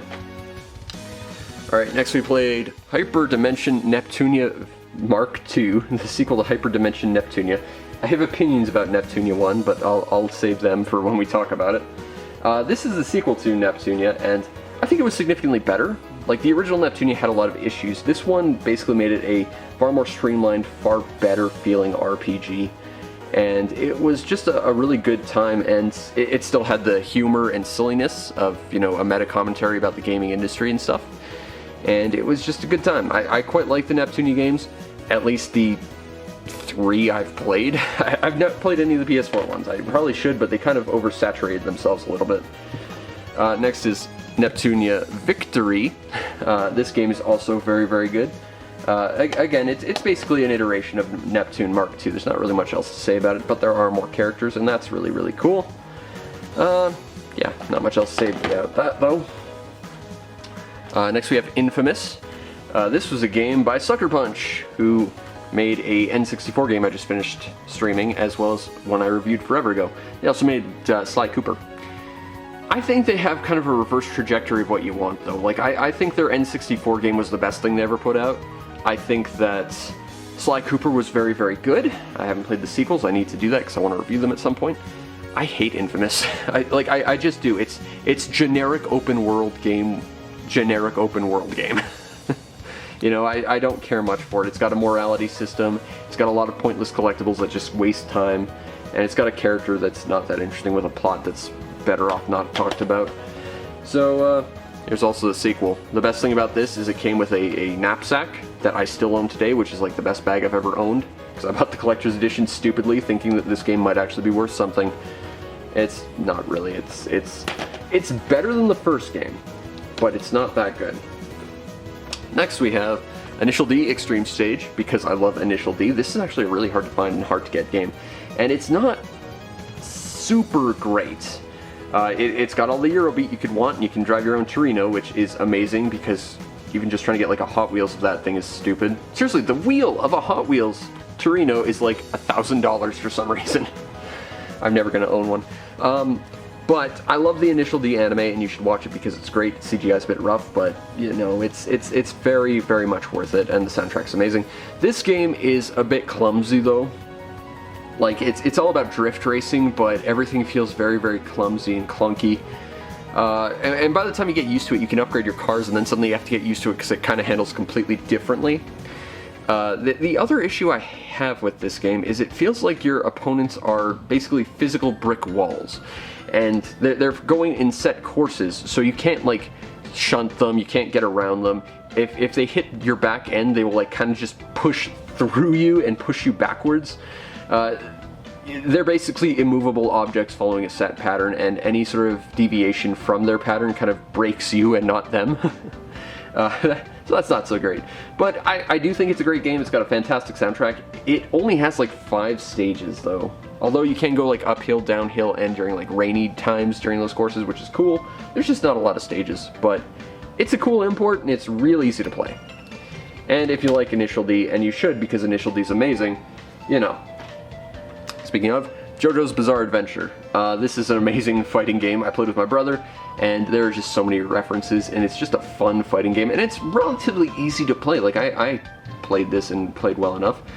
The only things I don't really care for are, I do believe that 2 of my favorite characters were relegated to DLC for some reason, which I'm not the biggest fan of, but this game's been remade, and I believe all the DLC is now included, so that's cool. You can get a remake of this, and it's a lot easier to get because this is the Japanese version. The English version is basically impossible to get. It's so expensive. And of course that's because PSN's threat of shutting down, which it's still gonna do, as I will tell you again. But this game's amazing, it's stylish, and it's very, very pretty. Like, it's got a hyper-stylized look that will be timeless. This is a great fighting game.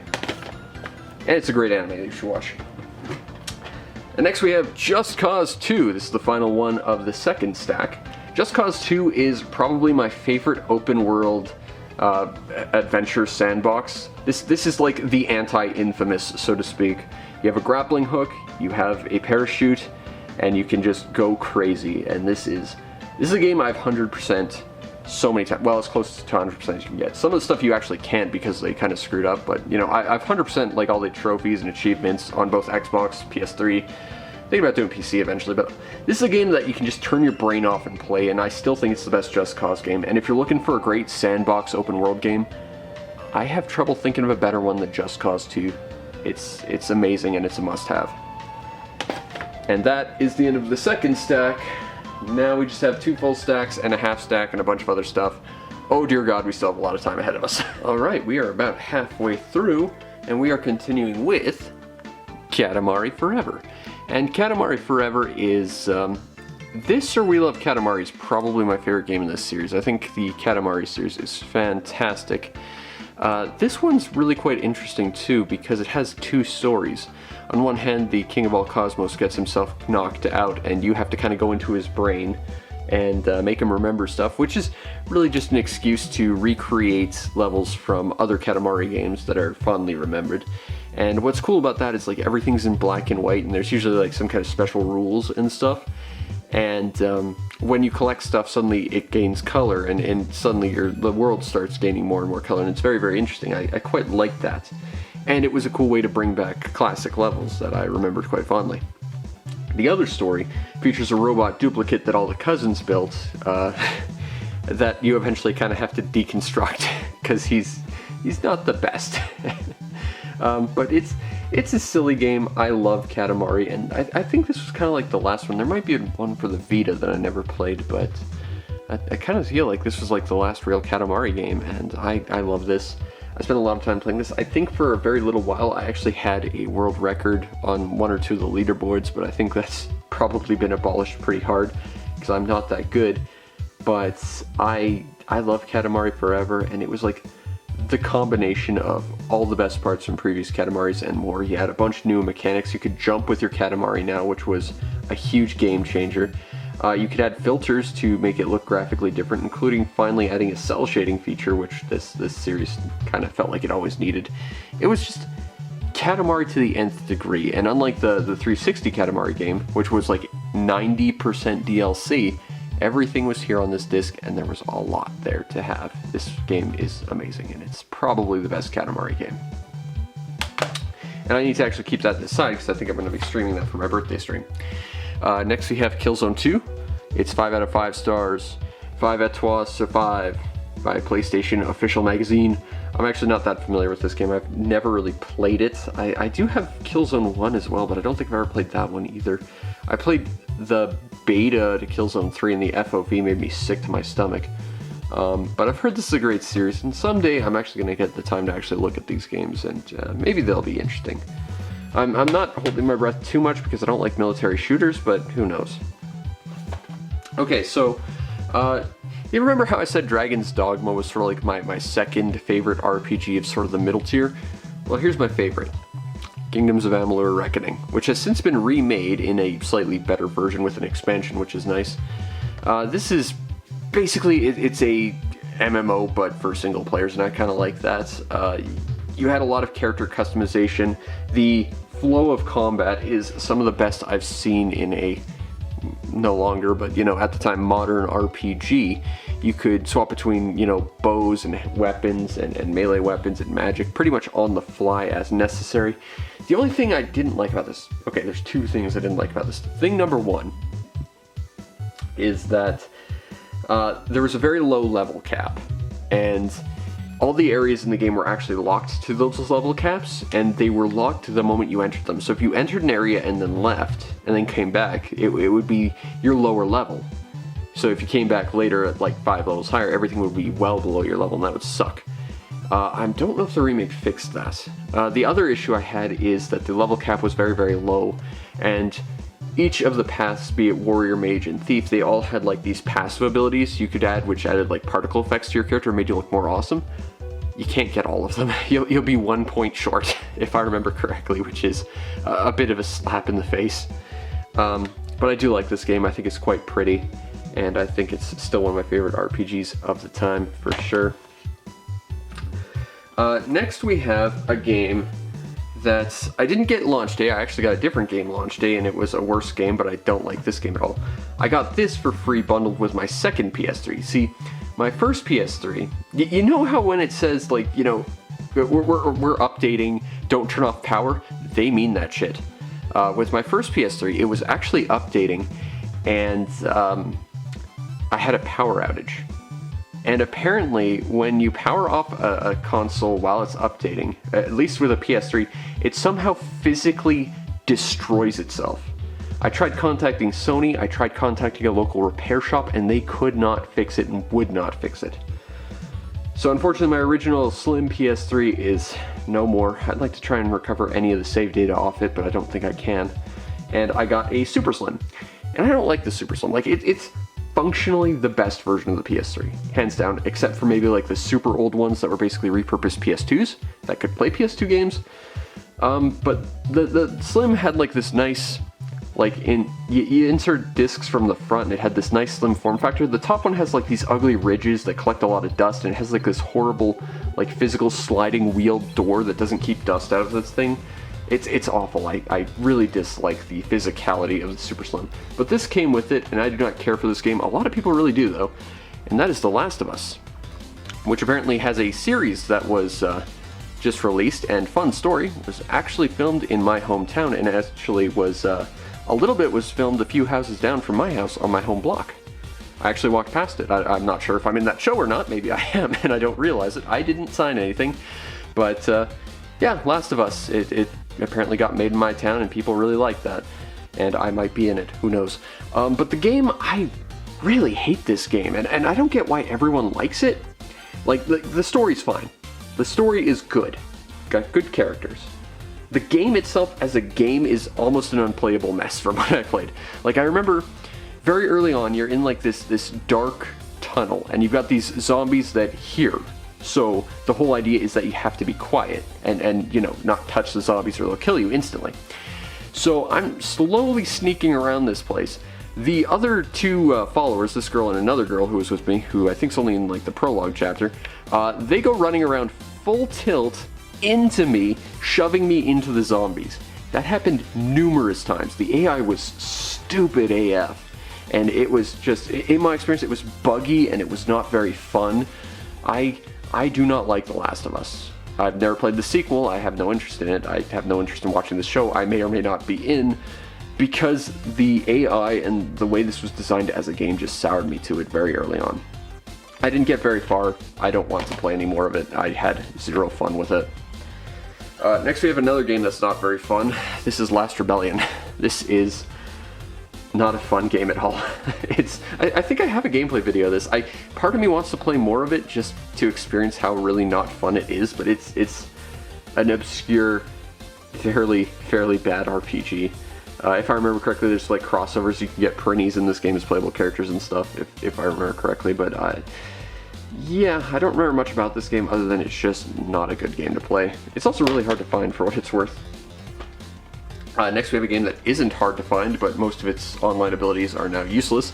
This is Little Big Planet, Game of the Year edition, which includes like a bunch of free piece of cat kibble in my Little Big Planet for some reason. Don't know what that's about.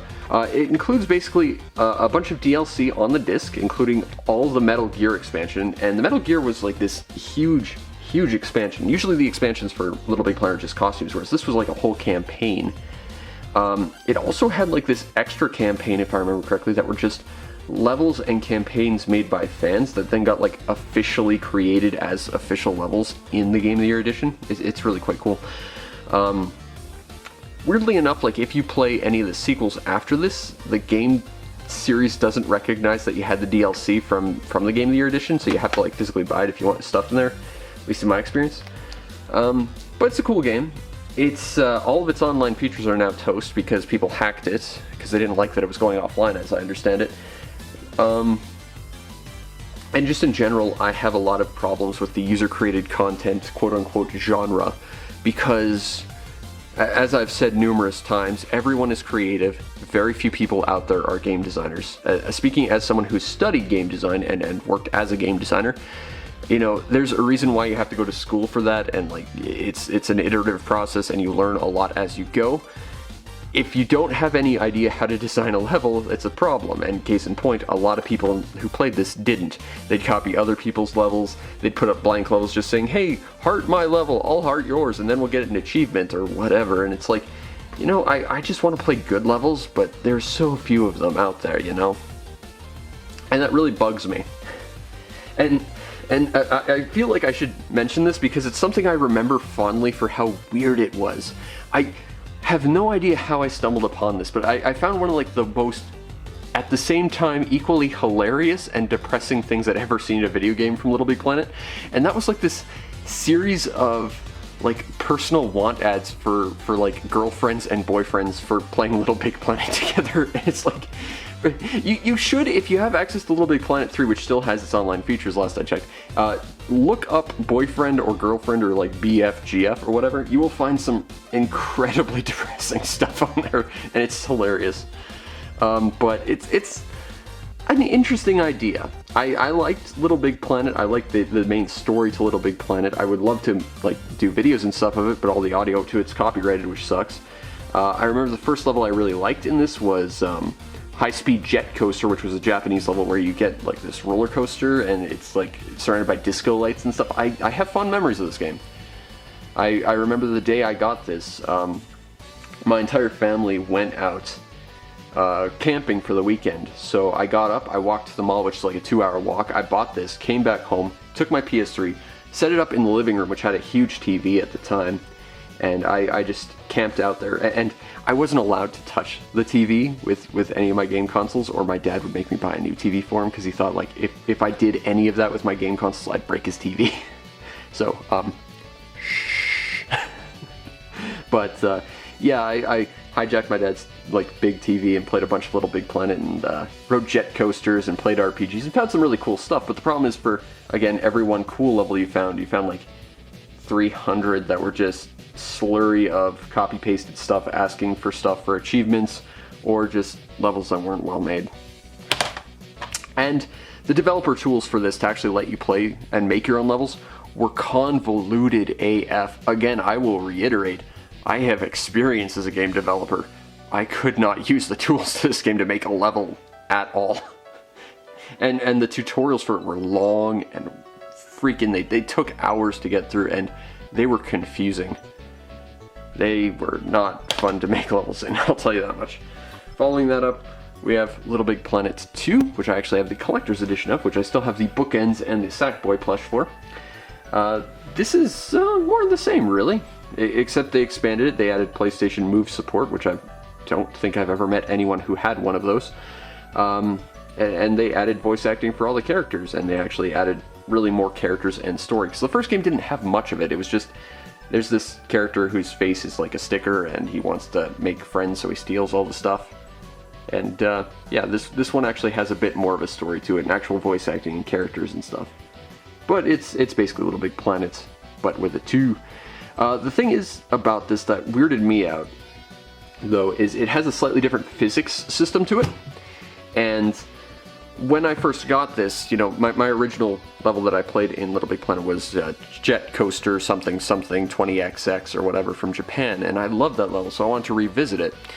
And because the physics is different, while all the Little Big Planet 1 fan-made levels were in Little Big Planet 2 because it had the same online service, the physics worked differently, so half the levels didn't work, and that level didn't, and it made me sad. So not everything was perfect with Little Big Planet, I'm afraid. Following that up, we have Little Big Planet Karting. This was a weird game because Little Big Planet Karting was sort of like a response to a game called Mod Nation Racers, which was basically described as Little Big Planet but for kart racing. So Little Big Planet just made a kart racer, I guess. I played this a little bit when I had PSN, and I decided to get it because I figured it might be getting rarer because you can't even get it online digitally anymore. But all I really remember about it is that I was apparently the villain in this game. Like the villain to Little Big Planet Karting is people who play Little Big Planet but don't make anything and just collect stuff. And that's a really flimsy excuse for having a villain, and also is most of the people who play these games, I imagine. But yeah, I haven't played it since, and I bought that mostly just to have in case it gets rare, but you know. Now this is an actual rare game. And this is something I feel like I need to explain before I show off. So, I import a lot of Japanese shit, in case you can't tell. And for the same reason why I own a pachinko video game, and the same reason why I own a Hatsune Miku figure, is the same reason I own this, and that is, when you import a lot of Japanese stuff, you're gonna end up with stuff like pachinko games and you know, Vocaloid random crap and stuff. So if you're gonna get something, make the first one you get a good one. And so I have a Mahjong game with a bunch of anime girls on it. And this is Mahjong Dream Club C. This is a very rare and expensive game, actually. It's over $100 easy. And this was a game I wanted to play to try and better understand Mahjong, because I understood sort of the basics of it. Like, the closest analogy I can give you in terms of Western stuff is it's kind of like poker, in the sense that you're trying to build specific hands using the stuff you have before your opponents. Except there's a lot more strategy to it. And this is a really easy to get into one because it explains like when you've got a valid hand and stuff. So you don't have to call stuff on your own. The game will tell you when you've got stuff, which is super easy. The problem is it's actually tuned to be ridiculously hard. I remember these characters, even the easier programmed characters are actually really, really brutal. I think I actually lost a round before I could even take a turn. So, you know. But this has been helpful in me learning Mahjong a little bit more, and I've been playing a lot of this. And it's a Mahjong game where you can look at more than just tiles, because you've got anime girls with jiggly bits that you can stare at too if you want to stop looking at tiles for a while. And that's cool, I guess. But that's a really rare and hard to find game. Alright, next we have my intro into the series. We've got Mass Effect 2. This was because we never got the original Mass Effect on PS3. At least I don't think we got a digital version until much later, anyway. This came with a digital comic book to catch you up to the second game. And they didn't explain the comic book all that well. Like, I got to the point where they explained that, you know, in the first game you let one of your guys die. And they didn't explain which character was which, they just called them by their last names, and I was only half paying attention, so it's like, okay, well, I don't want the guy to survive, why would I? I hear he's obnoxious, but they call him by the last name, so I just took a stab in the dark, and of course I let Caden survive and Ashley die. But to be fair, they're both obnoxious. But you can date Garrus if you play as a lady shepherd, and I always did because I like Jennifer Hale as a voice actress. And I don't care much for the guy who played male shepherd, so that's this. But I still think this is the best Mass Effect. I don't think it's all that great a game, honestly. Like, Mass Effect is fine. But Mass Effect 2 is like a huge step ahead for Mass Effect, but at the same time it's still just sort of a generic third-person shooter. But it's fun, and if you want a well-made game, this is definitely this. But this was, of course, during the time where EA was clamping down on used stuff, so half the stuff you got when you bought this, you now have to pay extra for, which might not be available anymore, so that's worth knowing. But there's also a Mass Effect collection out there, so you know. But I do like Mass Effect 2. Next is Medal of Honor Limited Edition. I don't think it's, apparently it includes Medal of Honor Frontline, whatever that actually means to me. I have not actually played this. This came with Call of Duty, so I actually have zero opinion of it. Next we have a game that was supposed to come out and was sort of in development hell forever. I think I've heard as long as like 10 years, but we have Metal Gear Rising: Revengeance. A game where you play as Raiden, except he's a cyborg disco ninja who, I liked Raiden from MGS2. I liked the skull suit. I don't like cyborg Raiden so much, honestly. And this character, and his characterization in this game pissed me off. Because, like, halfway through he's just, I'm gonna throw away my entire character just to be generically evil and try and point that in the right direction or something. And I just did not gel with that whatsoever. And it feels like an episode of Scooby-Doo where you're just chasing down like the generically evil character with your talking dog, and it's just comically weird and bad, and it's supposed to be like a Rising Zan style, you know, action brawler, but there's not really any defense options, and your offensive options are very, very limited. I'm not a big fan of this game, honestly. But I think I probably have a better view of it than MGS4. I don't particularly like MGS4. The only thing I like about MGS4, only thing, is that there is a in-game iPod that you can download actual podcasts from the developers on, and you can actually like listen to all the interesting developer notes of the game and like all the textures and all the cool little background details. That's valuable to me. As a game developer, I find that quite valuable. And as someone who just loves how games are made, that's fascinating to me. Don't care about anything else about this game. And this game has a Boktai crossover reference. I should care a lot more. I don't. I just don't. The ending cutscene is 4 hours long. It is unbelievably badly paced. Like, I respect Hideo Kojima for all the cool thoughts and you know, how innovative he is. He cannot write a story to save his life. And he really needs to learn the phrase less is more, because this is a great sign of showing that he cannot write. And yeah, the writing in this game, every cutscene goes on for way too long. You can't skip half of them as far as I know. Certainly the in-between missions where you're running around as the mech, you can't really skip from what I remember, but like everything just drags, and there's so little gameplay compared to cutscene. I just dislike this game intensely, which is a shame. Next we have Mind Jack. I mean, this game's got a reputation, doesn't it? If it doesn't, let me explain. It's basically if you took a Ghost in the Shell game and made it as ineptly as possible. Like, you can hack enemies, which is cool, but basically nothing about it works. The story is a mess. The gameplay is awful. If I remember correctly, the game starts on a static screen, like a screen of static imagery, like you know, snow or whatever, and with like the loudest jacked music up in the background, so that you just blow your speakers out immediately. I remember this game being really not fun at all, and I remember it being pretty infamously bad, and it is. This game is not, though. This is Mobile Suit Gundam Battlefield Record UC0083. This game I actually quite like, and I've got a good number of the PS3 Gundam games because, hey, if you can't tell, I kinda like Gundam. This is one of the better ones. I think the only issue this game has is it plays at kind of an inconsistent and slow frame rate, which is unfortunate. But it's a cool third-person hacky-slashy shooter with a lot of missions and stuff. It feels like you're running around in mechs. Like, nothing dies instantly like the Dynasty Warriors games, which is good. And it's really cool. Plus, you get both a Xeon story and a Federation story.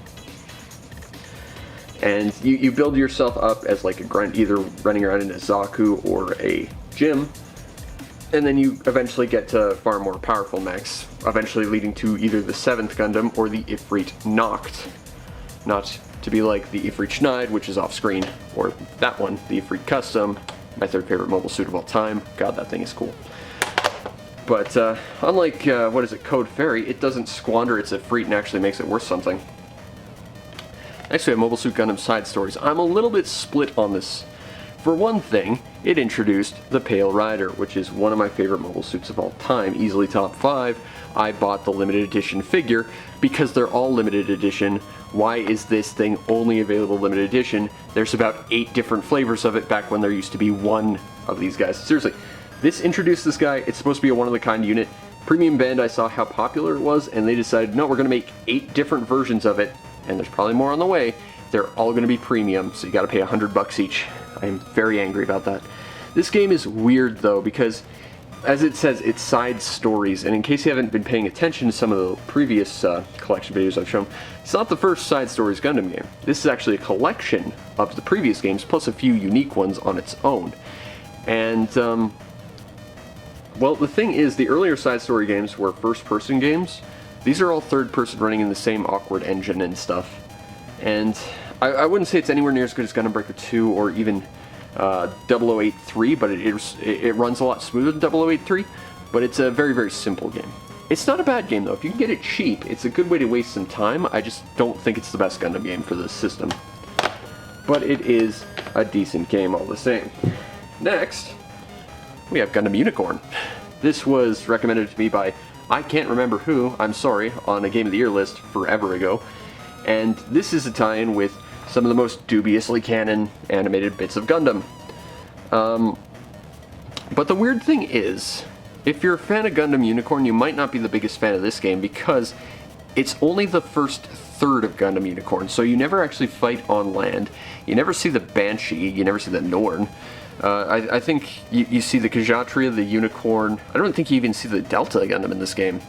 It plays nice, it's by From Software, so, you know, All those Armored Core fans who hate me, you know, you might like this, I guess.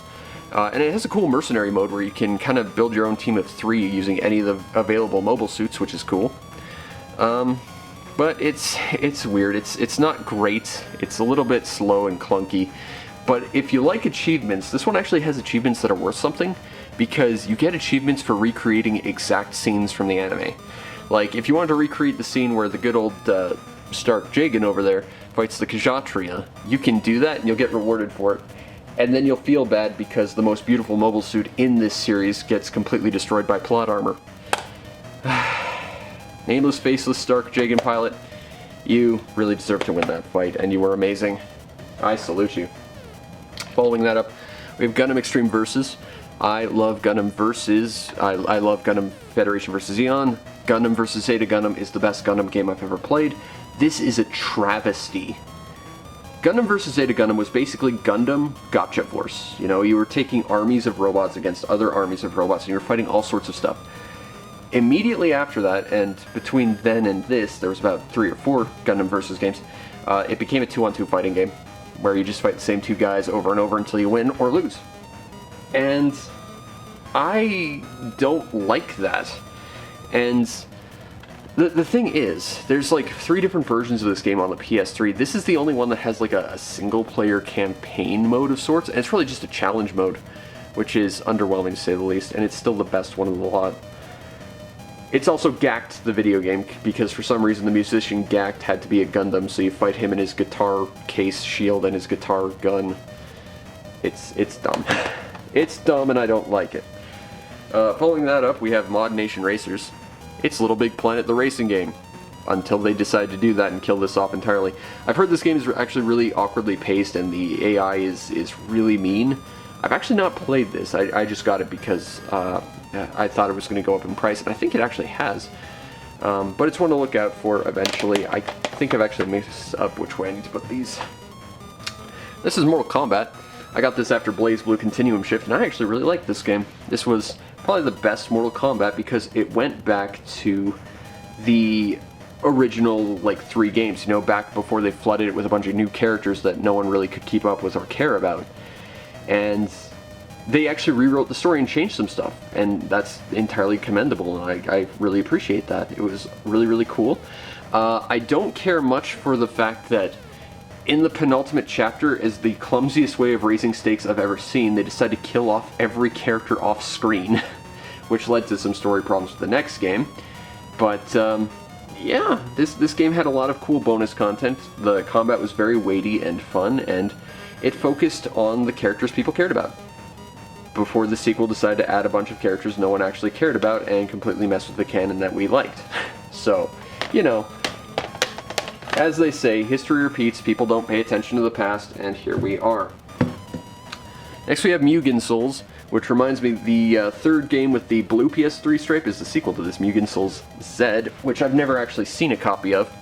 This is a weird game by N1 I never played much of. You play as this girl who gets a bunch of different, like, tropey emotions that changes her style, so you can be like a tsundere version of your character and suddenly she has like different attack abilities and stuff, or you can be like super moe or whatever.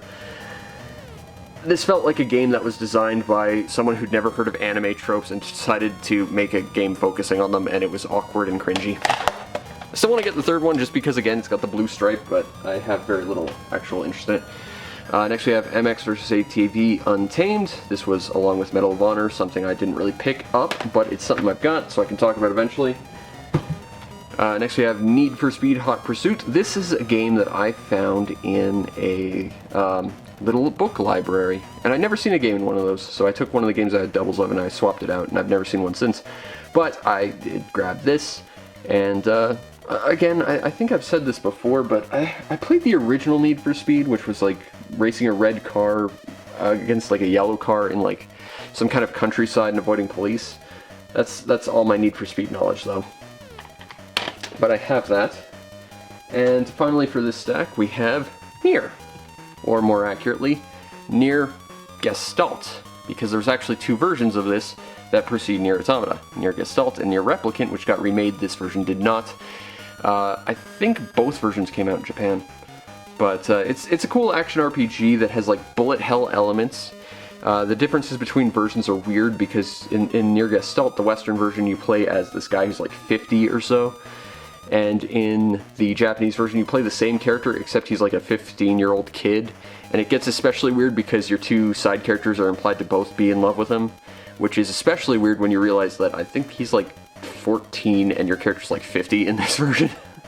That's not the creepiest thing you'll ever hear in the Nier or Drakengard series for what it's worth, but it's weird. Last full stack, starting with just this random disc I have kicking around. Resistance 2. Still a Resistance game I own, but it's a random little disc I have lying around that's not really in any sort of order. Like I said, I played a lot of this sort of through my intro to PS3, and I thought it was okay. I thought the weapons were interesting. I only ever got to play the zombie chapter, and bear in mind I was terrified of zombies back then, so that was scarring, but what can you do? I should play that again at some point. Next we have Ni no Kuni, Wrath of the White Witch, a game that I love with a passion, but looking at this just makes me sad now because this series is now just a bunch of mobile games that are designed to fleece money out of children and the neurodivergent. And that makes me sad because this was a beautiful, basically Studio Ghibli film in video game form. And it was basically Pokemon. And that's cool. I quite liked Ni no Kuni. And I'm happy we got it. It's a shame the series is where it is now. Next we have Nura, Rise of the Yokai Clan. I played this once in a sort of bundle of fighting games with my buddy Caleb. This is kind of like Smash, I guess. I'm not familiar at all with the anime or manga, but it didn't gel with me. We played it for about 5 minutes and then went to something else, and I haven't touched it since, but it didn't cost me very much. It was an inoffensive kind of Smash-style game. I thought it was okay, but it just didn't click with me, you know? Not a game I can talk much about, though. Next we have Overlord 2. This game is pretty interesting. I never played the first one, but this game is kind of like Pikmin, but with a more, malicious tone because you're an evil villain using your little imps to take over the world. I want to play this game again, actually, because it's definitely like a lower middle tier style game, but I remember it being pretty cool, and like I said, it was kind of like Pikmin, so that's a big deal. Yeah, I liked exploring the empire and, expanding your evil empire and seeing what your effects on the world had. It was cool. Next we have Portal 2. This was probably my first intro to crossplay, because you could connect your PS3 to the Steam version and play with people, and I played the multiplayer with my brother. And we had a lot of fun with that. I like the original Portal. It was actually my first Steam game, and I actually have a physical copy of that, of all things. I don't think the story's as good as the first game, but the story to the first game had the advantage of it being all told through the background and brevity, whereas this one, it feels a little bit protracted, a little bit drawn out, and a little bit focused in the wrong places, I think. But it's a really solid puzzle game for sure. Next we have a game that I don't think too many people remember, Prince of Persia. This is a game where you can't die, and you get to hear lots of snark from Nolan North. But there's a lot of lines of dialogue in this between your prince and the random girl you're going rescue. But you can't die. It's got a cool cell shading look, which is really, really cool. Unfortunately, the ending to this game is relegated to DLC. And that DLC isn't available everywhere this game was made available, so some versions of this game are completely impossible to actually see the ending to. And I'm, of course, talking about the PC version. And considering that the DLC won't be available forever, it might be every version eventually. Kind of sad, really. Next we have Red Dead Redemption. I don't particularly care about this game. It has the same issue that Wind Waker had, which is it had a huge open world but nothing to do in it. And I get that they were trying to, make a realistic, Wild West sort of setting, but there was just so much downtime in this game that I could not care. I very rarely got past like the halfway point in this game and just give up because I'm just not having fun. I don't enjoy the game at all. Next is Resonance of Fate. This is what I would call Final Fantasy XIII, but an actual game. And by that I mean this game is entirely style over substance, and it's frustrating to play, but it is a game, whereas Final Fantasy XIII was just a bunch of cutscenes. The thing that really bugs me about this is there's 3 combat methods. You have the ability to use handguns, which does permanent damage. You have machine guns, which does scratch damage, which basically, if you don't do damage on top of the scratch damage, the damage gets healed immediately next turn. And then you've got items for healing. And you've got 3 characters, so ostensibly one should fill each slot, except that pretty much every chapter you lose one of your teammates. So you kind of have to level each combat's competency with each character individually every single freaking chapter, and it just gets grindy and miserable. The character customization is really, really cool. The voice acting is good. It's beautiful. The combat is stylish and fun. If it wasn't so bloody grindy, I might actually recommend it. But I'm not going to. Next we have Rune Factory Tides of Destiny. I want to make something clear. I haven't played every Rune Factory game out there. I've played the original one, I've played the one on the Switch, I played this one, and I played the 4th one. This is the only one I would ever call an objectively bad game. This is a Rune Factory game, which, if you're not familiar with Rune Factory, is basically Harvest Moon. If you're not familiar, that's a farming game. This is a version of the game which cuts out all the farming and automates it, so you can't actually do any of it. Because that makes a lot of sense. The combat is actually pretty solid for this, for what it's worth. It's fluid enough, I suppose. But the environments and like the movement are just weird. Like if you touch any chunk of the environment you're not supposed to touch, you will just ping off in a different direction. Like the game will like make you jump and eject you in an opposite direction. And at one point I actually was playing this and I got ejected into another piece of unplayable terrain and just got pinged back and forth between those 2 places and had to restart the game. I don't like this game. I don't like this game at all. You can't pursue romance until you finish the story, if I remember correctly, which is arbitrary and dumb. And while there is a boy and a girl playable character, the girl plays the entire game in the boy's body. And you can't actually play her until you beat the game, as I understand. It has been forever since I played this game. I don't care to ever play this game again. I reviewed this forever ago, and I am happy never to touch it again. Alright, next we have Sengoku Basara Samurai Heroes. This is a Capcom-made sort of knockoff Dynasty Warriors, and it's pretty hard to find in my experience. I've said it before, I hate Dynasty Warriors. But I do like all the knockoffs, like 99 Nights, Bladestorm, all those things, they're good. This isn't actually the first Sengoku Basara game we actually got. The first one we got actually got rebranded to like this weird Western thing. It was called Devil Kings on PS2. So this is actually the second one, although I believe it's the 3rd one overall, and I think there's 5 or so now. But it's samurai Japanese themed, sort of like anime insanity Dynasty Warriors by Capcom, and that's a lot of fun. I've been looking for this forever, and I'm super excited I've got a copy. I just have to find some time to sit down and play it. But I'm very excited I own that. Okay, next goes a game that's I am probably way too proud I own, and it's not even a game. It's very, very weird. So this is Short Piece, Renko Sugehime's Longest Day, and the image is a collection of other images, which I think is supposed to be a flower, and I just realized that now, because before this I thought it was a brain. It's kind of got like a brainstem type thing down here. Anyway, you might think this is called Short Piece, Renko Sugehime's Longest Day, because that's what I've introed this out. You might also think it's a game. It's kind of both of those things and neither of those things. This is a collaborative, multimedia, interactive art installation, which, yes, is probably the most pretentious thing I've ever said in my life. This is a game and a video, or rather a collection of video essays and short films that create the collaborative that is this thing. The game itself is Renko Sugehime's Longest Day, which is like a side-scrolling hacky-slash thing by Suda51 and Grasshopper Manufacture. Short Piece is a collection of 6 films that are ostensibly themed around Japan, but that's even debatable with one of them, from what I remember. And this is a very weird thing. It's a digital-only title we got in the West, but I wanted a physical copy just because of how strange it was. In the West, it only ever went on sale on PSN twice, and the digital copy, I want to say, was originally priced around $45, which was absurd at the time. And I think that was just because it came with the video and the games themselves, even though you might care for one or neither or whatever. This is a physical copy. Again, USK AB 16 Fregegenben and Peggy 16, sure. I wanted a physical copy because I think this is just such a weird thing, and it's really bloody rare. Digital copies are super expensive, so very few people ever bought them. Like I said, it only ever went on sale like twice in its entire history, and it came out pretty late on the PS3's life to begin with.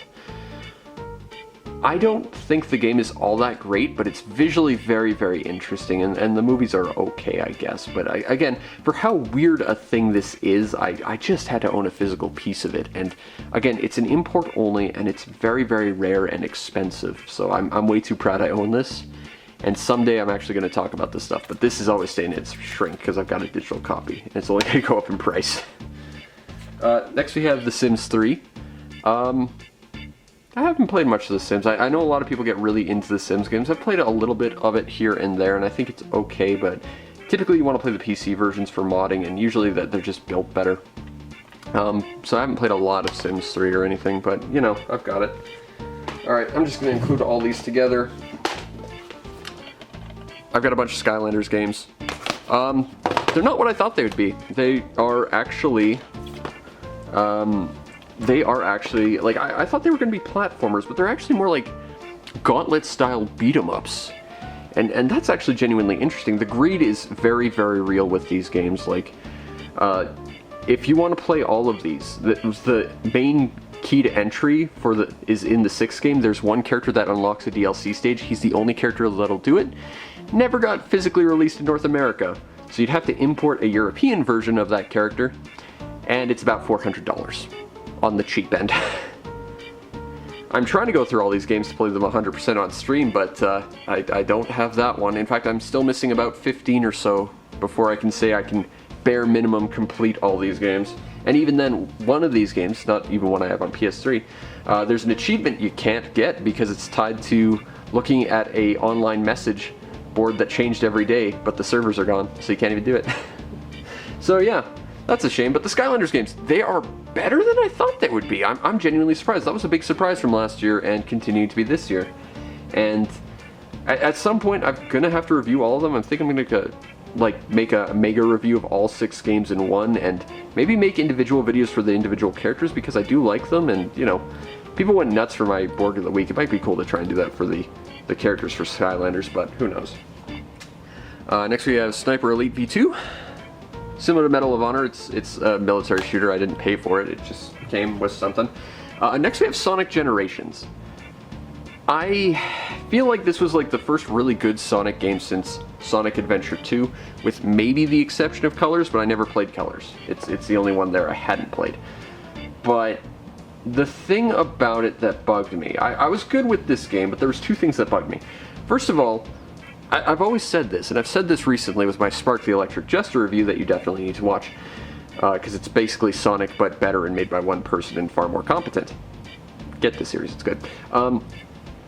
And that is, the Sonic fans really aren't that hard to please. So why does Sonic keep messing up? Because they keep focusing on gimmicks and things that aren't what Sonic is. Sonic isn't even really about speed, it's about solid platforming. Adding speed just, you know, it makes the package better, so to speak. So all you really need is solid, decent moving platforming and you'll be good. And this does that to a point. Except that they also, because this is effectively a collaboration of individual like levels from, like, it's basically the greatest hits from previous games. That works until the Sonic Colors levels, which introduce gimmicks again. And that's where things go wrong. But the other thing that really messes with me is that this is supposed to be 3D new Sonic versus 2D classic Sonic. Except 3D new Sonic is supposed to play like new Sonic in 3D, as you would imagine, except that most of his stages still take place in 2D, which feels like a betrayal of its core concept. And that bugs me. Next we have this. I'm sad I own this. Unpopular opinion, I think Sonic Adventure, at least Sonic Adventure DX, is just as buggy as this game, but that's a good game. That's a fun game. That's a game you can look back and be fond of. This is a nightmare to play, and it's bad. Next we have the Sega Genesis collection. This is a collection of Genesis games, which is good because I grew up with the Genesis, and I'm an archivist, so I like that sort of thing. So that's cool. I think I've used this for a few different reviews. I certainly know I did that for Streets of Rage back in the day. But there's a bunch of other stuff on here I should probably review at some point. Next we have Saints Row 3. It's okay. Like, I don't think it's anywhere near as good as Saints Row 2, and that's coming from someone who started with this game. I think it's visually good and it's got some cool set pieces, but other than that, it's entirely style over substance, and it just fell into the void of wackiness after this. So this was a competently made game. After this, it just went downhill real fast, but it's okay. Next we have Tales of Grace's F. This is a game I've got opinions about, because it's a good game. In fact, it's a remake plus an expansion of a Wii game that was Japanese exclusive, so it brought it to North America, which is cool. It's a Tales of game. I love these games. But this one did something really weird that I hate, and that is that all the characters are designed to be very, very difficult to get into and very, very gimmicky. Usually in a Tales game, there's usually at least one character that's immediately accessible. Like, you can just button mash your way to victory with them, and no problem. This game, that's not the case. Even the main character, who's just a sword wielder, you have to use gimmicks. Like, you have to combo with his sheathed sword to make him draw it so he'll do damage. It's a whole thing.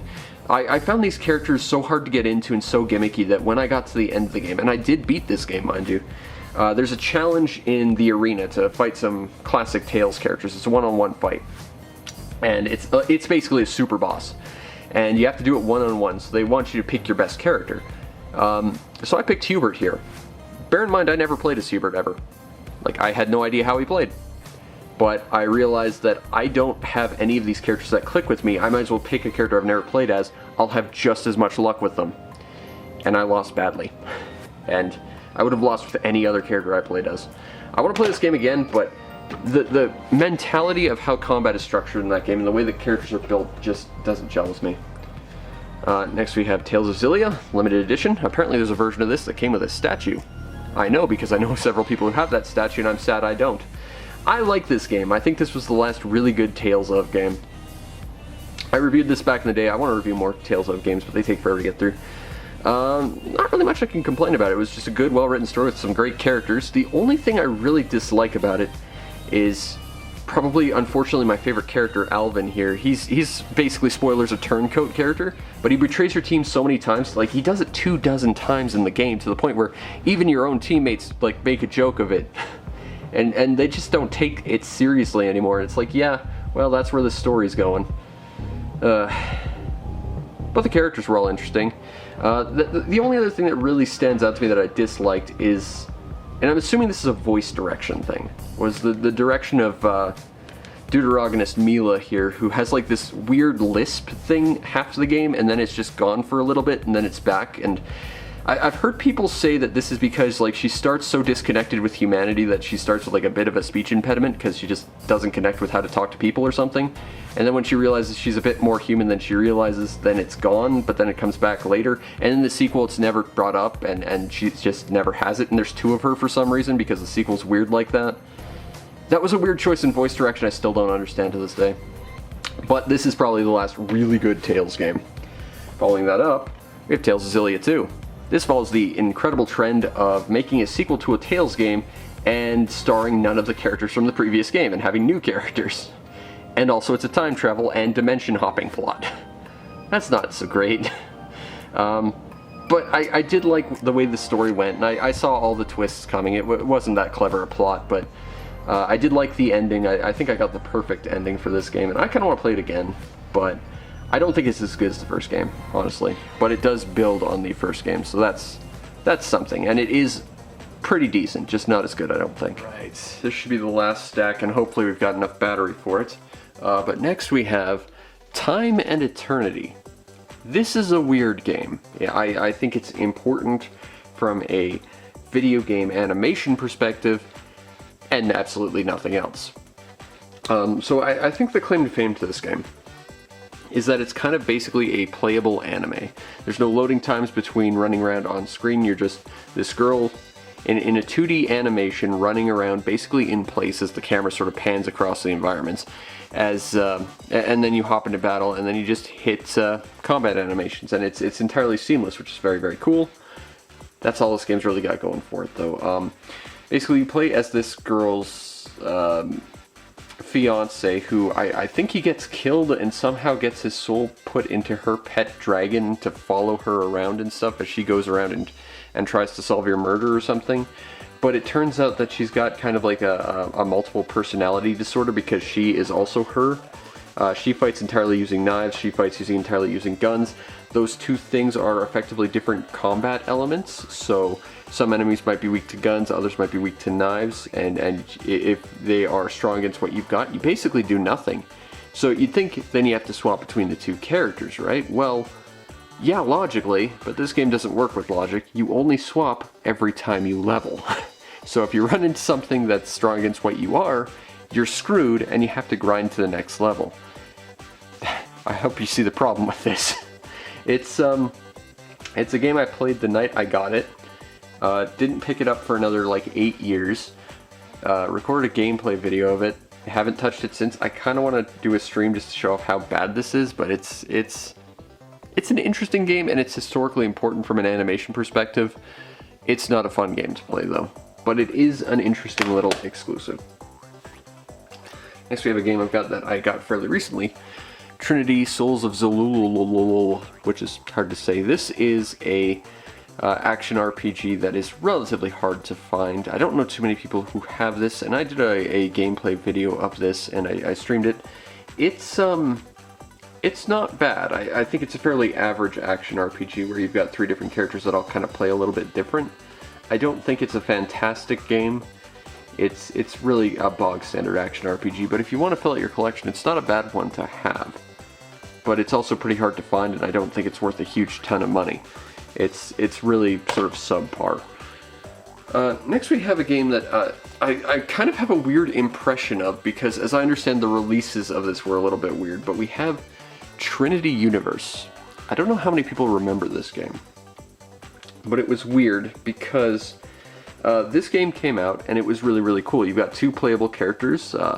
The dog god, who was at one point a god dog or something like that. Like the whole plot to him is like his name got swapped around and now he's a dog instead of a god or whatever, and he has to regain his godhood and some girl. But you're on this weird planet that has like this bizarre gravitational pull that pulls in random crap, and all the random crap that pulls into the gravitational pull of this planet are dungeons. So you go into the dungeons, you fight your way to the core, you destroy the core, and then you escape before a time limit hurdles you off into space and you need to get rescued, and usually with a huge penalty. I think this is a really, really cool little dungeon crawler style game, but like I said, I kind of have a weird history with this, because about a year after this game came out, I believe it was about a year, Hyperdimension Neptunia came out, which basically was this game, but without any of the creativity in terms of gameplay, and it homogenized combat to the point where all the characters played the same, and it was very, very boring. Whereas this game, all the characters are different. Now, as I said, Neptunia came out after this game in the West. But as I understand, in Japan, Neptunia came out before this, and this was basically an iteration upon that. I think is how that went. It's very, very weird. I just remember when the first Neptunia came out, I was largely thinking it was just a bad version of Trinity Universe, and then many years later finding out, oh, this was actually an upgrade to that. Sort of. It's weird. I haven't played this game in forever, but I remember it being really kind of neat. Also, it had cameos between Etna and the Brinnies and a few other things. I'm pretty sure she's from Atelier, and as is her. So it's kind of a crossover game, but it's actually worth a squirt of piss, unlike, say, Cross Edge. And I actually quite like Trinity Universe. I think that's a hard-to-find game nowadays. Okay, next we have a really interesting game. I have a gameplay video of this. I made it forever ago. I believe this is Ukiyo no Shishi, and this is basically Way of the Samurai, but like with ink painting aesthetics. You play as this artist guy who has to Way of the Samurai his way through fights, and when he wins fights, it suddenly like snaps to ink painting. And I think that's very, very aesthetically cool. There's tons of different sword styles. I think there's like an online mode where just random avatars from other games will be wandering around and you can challenge them to fights and get their weapons and stuff. It's interesting, and I don't remember this game being terribly hard to play if you don't understand the language. Like, the story's going to be completely lost on you, but I remember it being pretty playable all the same, and it's very, very stylish. It's also half a game, because the other half of the game, it's sort of a tie-in with a PSP game, and together they tell the full story from different characters' perspectives, as I understand. The only other thing I really remember about this is the first area of the game. For some reason, you're just wandering around the place, and if you bump into any of the people wandering around, they will just start swearing in English for some reason. in a game that has no English in it. The first area, you bump into people and they'll start swearing at you. It's weird. Still, if you can get this game cheap, it's pretty fun, and if you like Way of the Samurai, it's basically more Way of the Samurai. It's by Spunk Chunsoft, so you kind of get you know what you're getting. That's the words I'm looking for. Alright, next we have Uncharted 2, Among Thieves. I want to say this was my 4th or 5th PS3 game. I got this along with Assassin's Creed 2, and I loved them both quite a lot. I remember some people asked me to once describe this game to them, and I once described this as the video game that every action movie that tries to be a video game wants to be, or something like that. Like, I loved this game. I loved it was such a world-spanning adventure, and it had so much going on for it. It was such a cool adventure, and I did like the writing and the silliness of it. Although I will say that it's a bit tone deaf with the character of Drake, who just goofily mows down so many people and stuff. And the story's at least coherent compared to like the third game, which doesn't make a lot of sense, and it has more locations than the third game, which didn't make a lot of sense. And the characters didn't make a lot of sense in the third game. Basically, Uncharted 2 is really the only Uncharted game you need to play as far as I know, although I haven't played the fourth one yet. Either way, I like this game a lot. Our next game is one of those weird Dreamcast games that came back after the Dreamcast was well and truly dead. We have Under Defeat HD. And this was an important game I got. I got it during that whole thing where everyone was panicking because PSN was shutting down. This was available digitally on PSN for a while, and then it just wasn't. And I don't think there was a domestic release of this. There might have been. I know there was on the 360, and the digital 360 version is still available. But the PSN version of this got taken down. And this is a vertical scrolling shmup, but it's kind of got a twist to it where you have to rotate your helicopter using your right stick. So it's vertical scrolling, but it has sort of like an almost omnidirectional tint to it with the rotational mechanics. And I think that's really quite interesting. I think if you're looking for shmups, this is one worth having. Although, honestly, I can't think of too many physical PS3 shmups out there offhand. Maybe you know a bunch that I don't know of, but yeah, this was one I wanted to grab because it's an interesting import, and it's not really available anymore, so it's kind of worth having just for completion's sake. Next we have a game that's readily available digitally in a bundle, and that is Vanquish. This is a really, really cool little third-person shooter where you play as this guy in this robot suit that can basically skate around at hyper speeds and like slow time down and stuff, and it's very stylish and cool. I believe I reviewed this forever ago, and now it's available in a bundle with Bayonetta digitally, so that's cool. It's kind of a shame they never really made a sequel to this, and I kind of wish it was longer and had more stuff to do, and I really hate the slow plodding walking sections that every game back then had, but it's kind of a special third-person shooter because it's not just the same sit behind cover. You can do that, but you will be playing the game objectively wrong. You're supposed to be dashing around and being very stylish and high octane, you know? That's what this game is trying to be, and when it's doing that, it is doing that fantastically. It's a very cool game. I quite like Vanquish. Next we have Valkyria Chronicles. This is basically XCOM, but anime. I'm not gonna lie though, I bought this purely because there is a Skies of Arcadia cameo of the main trio from Skies in here. And there was an anime where main character Vise actually shows up for about 2 seconds and dies off screen, and I got really sad. But Valkyria Chronicles, you know, I like XCOM, and it's a very stylish, very pretty stylized version. It kind of has like a pastel pencil crayon cross-hatching sort of aesthetic to it. It's very cool, and it's sort of watercolory too. It's neat, and it's totally worth having, and it's been remade, and it's had a few sequels now. So, you know, it did something right. Oh, this stupid thing. Okay, so going all the way back to the start, you remember how I mentioned that there was a game I absolutely hated? Yeah, this is White Knight Chronicles 2. It includes a remastered of the original, which was my first PS3 game, and I hate this game. Hate it. Okay, so this is a game made by Level 5. Level 5, Factor 5, Level 5. Factor 5 are the Star Wars Rogue Squadron guys.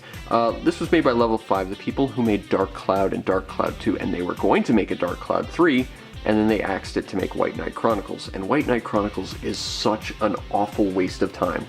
It is effectively a single-player game, but it focuses very heavily on MMO online mechanics, where you team up with people to get rare drops to make your character better.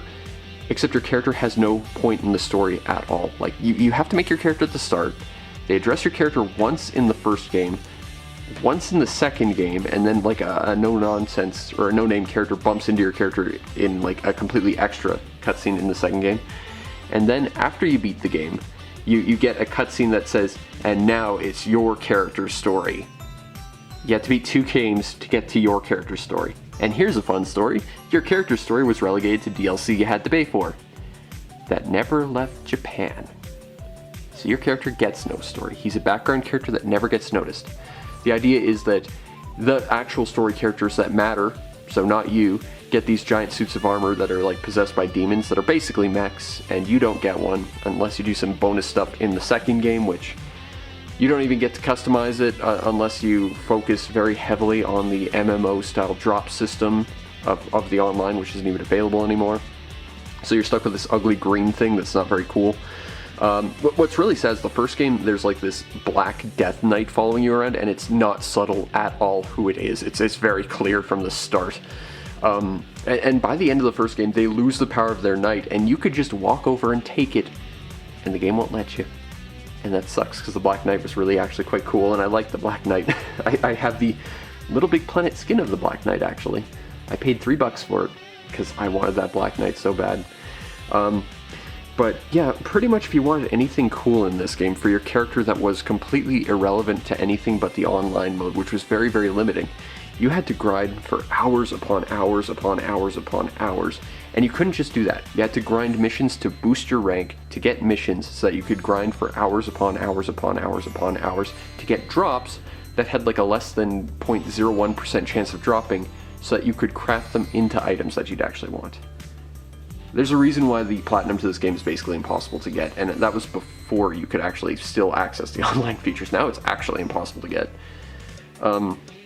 The original was so badly paced in terms of all the grind that when they released this, you had to start from level 1 again to build up your town and your adventurer rank online.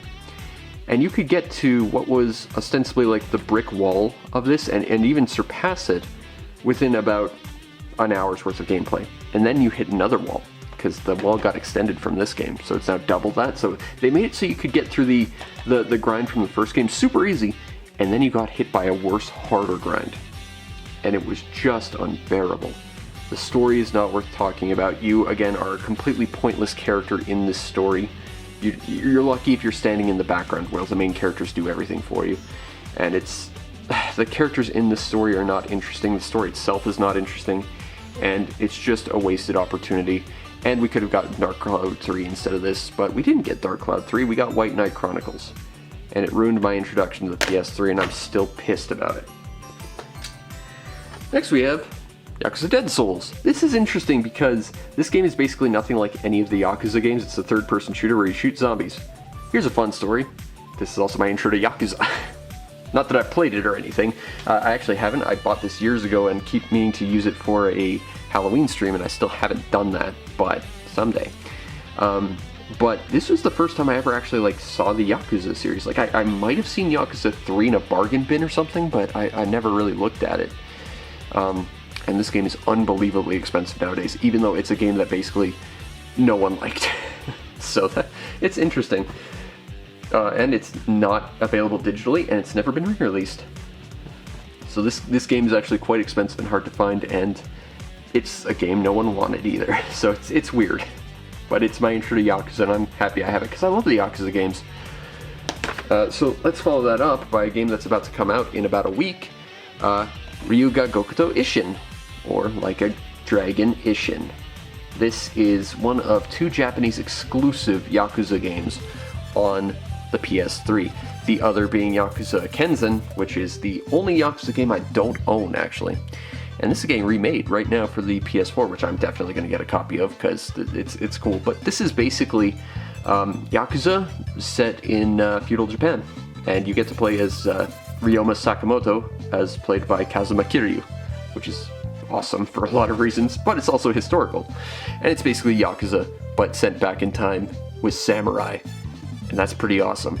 This was also available on the PS4, and again, there's a PS5 version coming out in English, although they are using the name Like a Dragon as opposed to Yakuza, which I guess in terms of historics makes a lot of sense because the Yakuza didn't really exist back then, but I don't know, when they used the name Like a Dragon, first of all, that bugs me because while it's truer to the Japanese name, it had an established name in the West, but it kind of made sense because the 7th game was an RPG, as opposed to the others being really badass beat-em-ups that were basically Shenmue, but good. But, you know, this one's not going to be an RPG, so to use the RPG's name is a little weird, and as I understand it is just a straight remake of this in English. But either way, I love the Yakuza games. I need to get Kansan at some point, but very excited to play this at some point in English, but it's a cool import. And that's it for my smaller box stuff, but I have a couple special big box stuff. So let's clear this off real quick as I bump the camera and take a look at the big box stuff. Starting with Dark Souls in its sleeve with its special, really thick metal case that comes with like I think it has like an art book and like a strategy guide and all sorts of stuff. This was like the collector's edition. I love Dark Souls, and I just remember seeing this case, and I love Demon Souls, so I was totally prepared to grab this, and I did, and it's one of my favorite games of the generation, and yeah. Next we have Mass Effect 3, the N7 Collector's Edition, because I liked Mass Effect 2 well enough that I thought, you know, I'll get the special version. And it's not as good as Mass Effect 2 by any means or measure, and that was, you know, before the whole ending thing that no one liked, and then they tried to fix it and I still didn't care much for it. It's just not as influential or interesting or well written a story as Mass Effect 2 was. I don't think. I think 2 did it right. 3 was a bit not so good. Next we have the boxed version of Disgaea 3, A Promise Unforgotten, which came with a figure of Fuka, which is currently sitting on my shelf. And I don't know what else is in here because I can't remember. I remember really liking this. Good old Valva Torres, and I believe she was supposed to be an end boss, but she was super, super weak, so she wanted to be trained by Valva Torres to be an end boss. It's been a while since I've played this. Again, I really should sink more time into this guy. But it's a commitment to do that. Next we have a game I absolutely hate. We have Record of Agarist War 0. Limited edition. This came with like a bunch of tarot cards and stuff. This is a turn-based strategy game, but it feels very, very budget, very low quality, and it feels like it just is a slog to get through. Like, the cool thing about the Agarist game, well, games, there was 2. The first one was digital only, though, is that it's sort of a generational thing. Like, you start with this guy, and then you have like a bunch of girls you have to get close to, and whoever loves you the most has your kid, and then your kid starts the next generation and stuff. Conceptually interesting, but it takes forever to get anywhere in this game, and it just looks very, very low quality and budget and ugly. Next, we have the big box of Catherine, which is a game I dislike for a lot of reasons because, first of all, the main character is completely unlikable and reprehensible. One of the weirdest plot twists is you're kind of cheating on your girlfriend, Catherine, with this other girl who's also named Catherine but spells her name slightly different. And your girlfriend catches you cheating on her by you exclaiming the name Catherine, and she realizes you're talking about her, except that you have phonetically the same name. So, what? But it comes in a pizza box. It had a really dumb tutorial level too, where it's like it's showing you climbing around the side of a building because it's a puzzle game where you climb a tower, and you drop, and then suddenly you gain like 50 tiles up, and it's like that's the beat the game move. Well, what they don't show you is that what he was showing was like the scaling around the side. He just also dropped on top of a spring, which you don't run into yet. So it's like just badly communicated. Inside this used to come with a pillowcase, which I have, and I can't do much with it because it's you know, after pillowcases get used over time. They get messy, but there's a graphic on it, so you can't use bleach to clean it off, so I'm not really sure how to clean it terribly well. There was also a pair of really comfortable underpants that I wore for a very long time, and are long since gone, unfortunately, but those were really comfy undies. This game has since been remade. I have no interest in it though, because I didn't like it. I got this because it was Atlas and it felt like, you know, it was some kind of extension of Persona, and I like Persona well enough, but I could not stand the characters or the story, or the fact that the problem introduced in the plot could have been solved with the main character just having one adult conversation with his girlfriend. That's it. Like, the main character's completely unlikable. And the gameplay is just really obnoxious puzzles, and I'm no good at puzzles. Alright, next we have the Assassin's Creed Brotherhood Collector's Edition, which came with a bunch of stuff, including a giant jack-in-the-box, which I still have in here, and it still works. I like Brotherhood, but it's kind of the start of when Assassin's Creed stopped being about assassins, because you're shifting the need for your assassins onto your apprentices more and more. But it is an Ezio adventure, and I do like Ezio, so that's cool. But yeah, it's not great. I think it's an okay game, but I think I'd rather go to Assassin's Creed 2 again any day. Next we have Killer is Dead. This is by Grasshopper Manufacture. All I really remember about it is your main character's name is Mondo Zappa, and I always thought that was the stupidest name for a character ever. Yeah. I don't remember much about it. I should probably play it again at some point. Next we have this, which is a big version of Uncharted with a statue of Drake, and it comes with a ring and a steel book and a GameStop card that's probably no longer usable. I don't like Uncharted 3 all that much. Like, the main characters and the story don't make a lot of sense. Oftentimes you find all the characters questioning Drake, and Drake never has an answer for any of them, and he just pushes forward in a way that makes no sense. And again, Drake is still mowing down people with a stupid grin on his face that makes him kind of morally reprehensible. There's fewer locations to go through than the first game, and there's just less stuff to do, and the story just doesn't feel as big or interesting or have half as high stakes as the first one. But I liked the second one so much that I decided to get the collector's edition, and it's neat, but it's not great. Alright,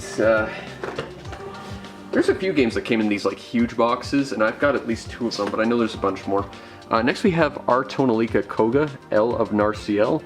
You're probably going to wonder what Koga means.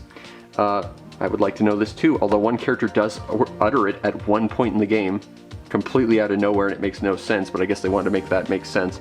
This is kind of like a Tales of game, but the combat is really interesting because it has like a rhythm feature to it. You play as this guy, you've got 2 little sidekick girls that each have like a multiple personality transformation type thing, and each of them play slightly differently and have different connections. It's an interesting system. I really want to get into the R. Tonalico games, of which there are 4, the 4th one being kind of like a weird crossover and unbelievably expensive on the PS3. I do not have a copy of that or any of the other R. Tonalico games. Really want to get them. This guy has a drill sword, which is pretty cool. His name is Alto, I believe, or Aito or something like that. And this game has a really cool like New Game Plus feature, because basically there's an ending for each of the girls, and there's like 3 endings for each of them, depending on like your relationship and which one of their forms you pick and whatever.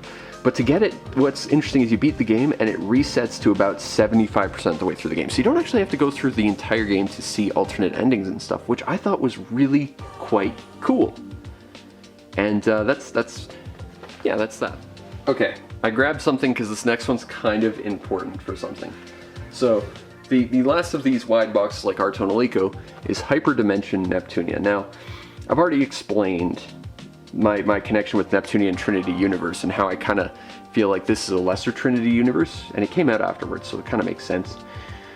But I still like this series, I just didn't like the first one all that much. And apparently there's a remake that kind of fixes that problem by using the combat from the sequel games, which is cool. One of the things I really dislike is all the locations in the game have like a sort of karma system, and every time you die, the amount of karma they have drops permanently. And if you don't have a high enough amount, like you can shift it between areas, but if you have an overall too low amount, you can't even get any of the endings or connections to other characters. So the first time I played, I couldn't get any of the other characters, which sucked a lot. There was a cool feature where you could use your own images in like character attacks and stuff, so you could like apply your own decals and stuff, which was really cool. And while I didn't like Neptunia enough, the summer before I started this channel, I made a personal project. As I wipe off a lot of dust off this thing, I made a Neptune console. This is a custom Dreamcast. This is my first Dreamcast that broke, and I made it custom. Her eyes light up blue when she turns into a superhero, so I swapped the LED there, and she has like big pink wings, and I have a pink LED that will actually light up there if this were to be turned on. This was my first time ever modifying a console, and I did it just for Hyperdimension Neptunia because as much as I disliked the original game, the other games in the series that I played, which is to say the ones on the PS3, because I haven't touched the PS4 ones, I liked them enough that I wanted to do something special with this, even though my Dreamcast is busted. And I'm way too proud of this thing, honestly, but I love the Neptunia games enough that I tried to make my own Neptune, and this just sits on my shelf, and I'm way too proud of this thing. But it's a special one-of-a-kind thing I did that has some cool little features, and unfortunately it doesn't work, but it's a cool little thing that I made that I'm way too proud of. And I have one more special box game, possibly the most important to me. This is another game that's actually coming out again this month. Fancy that. We have Tales of Symphonia Chronicles, the Collector's Edition. Because Tales of Symphonia is one of the most important games in my life, and so special to me. You got my boy Kratos up in the corner, who looks basically exactly like me, actually, and he's played by Cam Clark, who's my favorite voice actor. And the voice cast in Tales of Symphonia has always been what I would consider the best voice cast in any singular game ever. And it was, of course, the Tales game that really hit hard in the West before any of the others. This also came with Tales of Symphonia 2, which I don't think you can even get digitally anymore on PSN, maybe anywhere. So actually having a physical version of this is a big deal. It came with a soundtrack, an art book, a bunch of other stuff. It came with statuettes of the protagonists from both games. I have Lloyd and Colette on my shelf because I love Tales of Symphonia. This is one of my favorite games of all time, and this may very well be the only way to play Dawn of the New World on a PS3 anymore, because they certainly aren't remastering it. And I mean, I can't blame them, it wasn't that great a game. Anyway, that has been my collective journey through PS3, at least what I can show you that hasn't been stolen or, you know, sold forever ago or lost somewhere. I hope you enjoyed. This has been one of my favorite consoles to ever collect for, and there's still about 50 games for it I'd like to collect that I don't have. Of course, there's a sequel to Artone Alico that I'd like to get, as well as a bunch of other stuff. And I actually went through a list with my friend a few days ago, and it's like, yeah, I got still 50 PS3 games I'd really like to get, so I guess my journey's not quite over yet. But let me know what you thought of my collection. Let me know your favorite PS3 games and the ones you're really proud of. And you know, just, you know, chat it up in the comments. That's what it's there for. Anyway, I hope you enjoyed and that you'll stick around and see other stuff I do, which is a lot of stuff. Maybe check out my Twitch streams to see stuff that I'm streaming. Maybe I'll do Time and Eternity. I don't want to do Time and Eternity. Oh. And if you really want to make my day, check out the show's PayPal or Patreon. Support the show any way you can so I can continue to do what I do. Maybe send me some PS3 games so I can fill up my collection and get some of the rare stuff that I'd like. If, you know, if you're feeling generous and you don't happen to want to keep your PS3 games anymore. I get it, but I'm an archivist. I have to collect all this stuff. Anyway, I appreciate anyone who sat through all of this and heard my little adventure with one of my favorite consoles, and one of the consoles that's meant the most to me, because this was the thing I bought with money from my first, you know, job after I left school. It was a big deal to me. And, you know, my journey's not done yet. And I hope you'll be there with me. Anyway, I hope you enjoyed, and I'll see you next time. Peace out, Internet.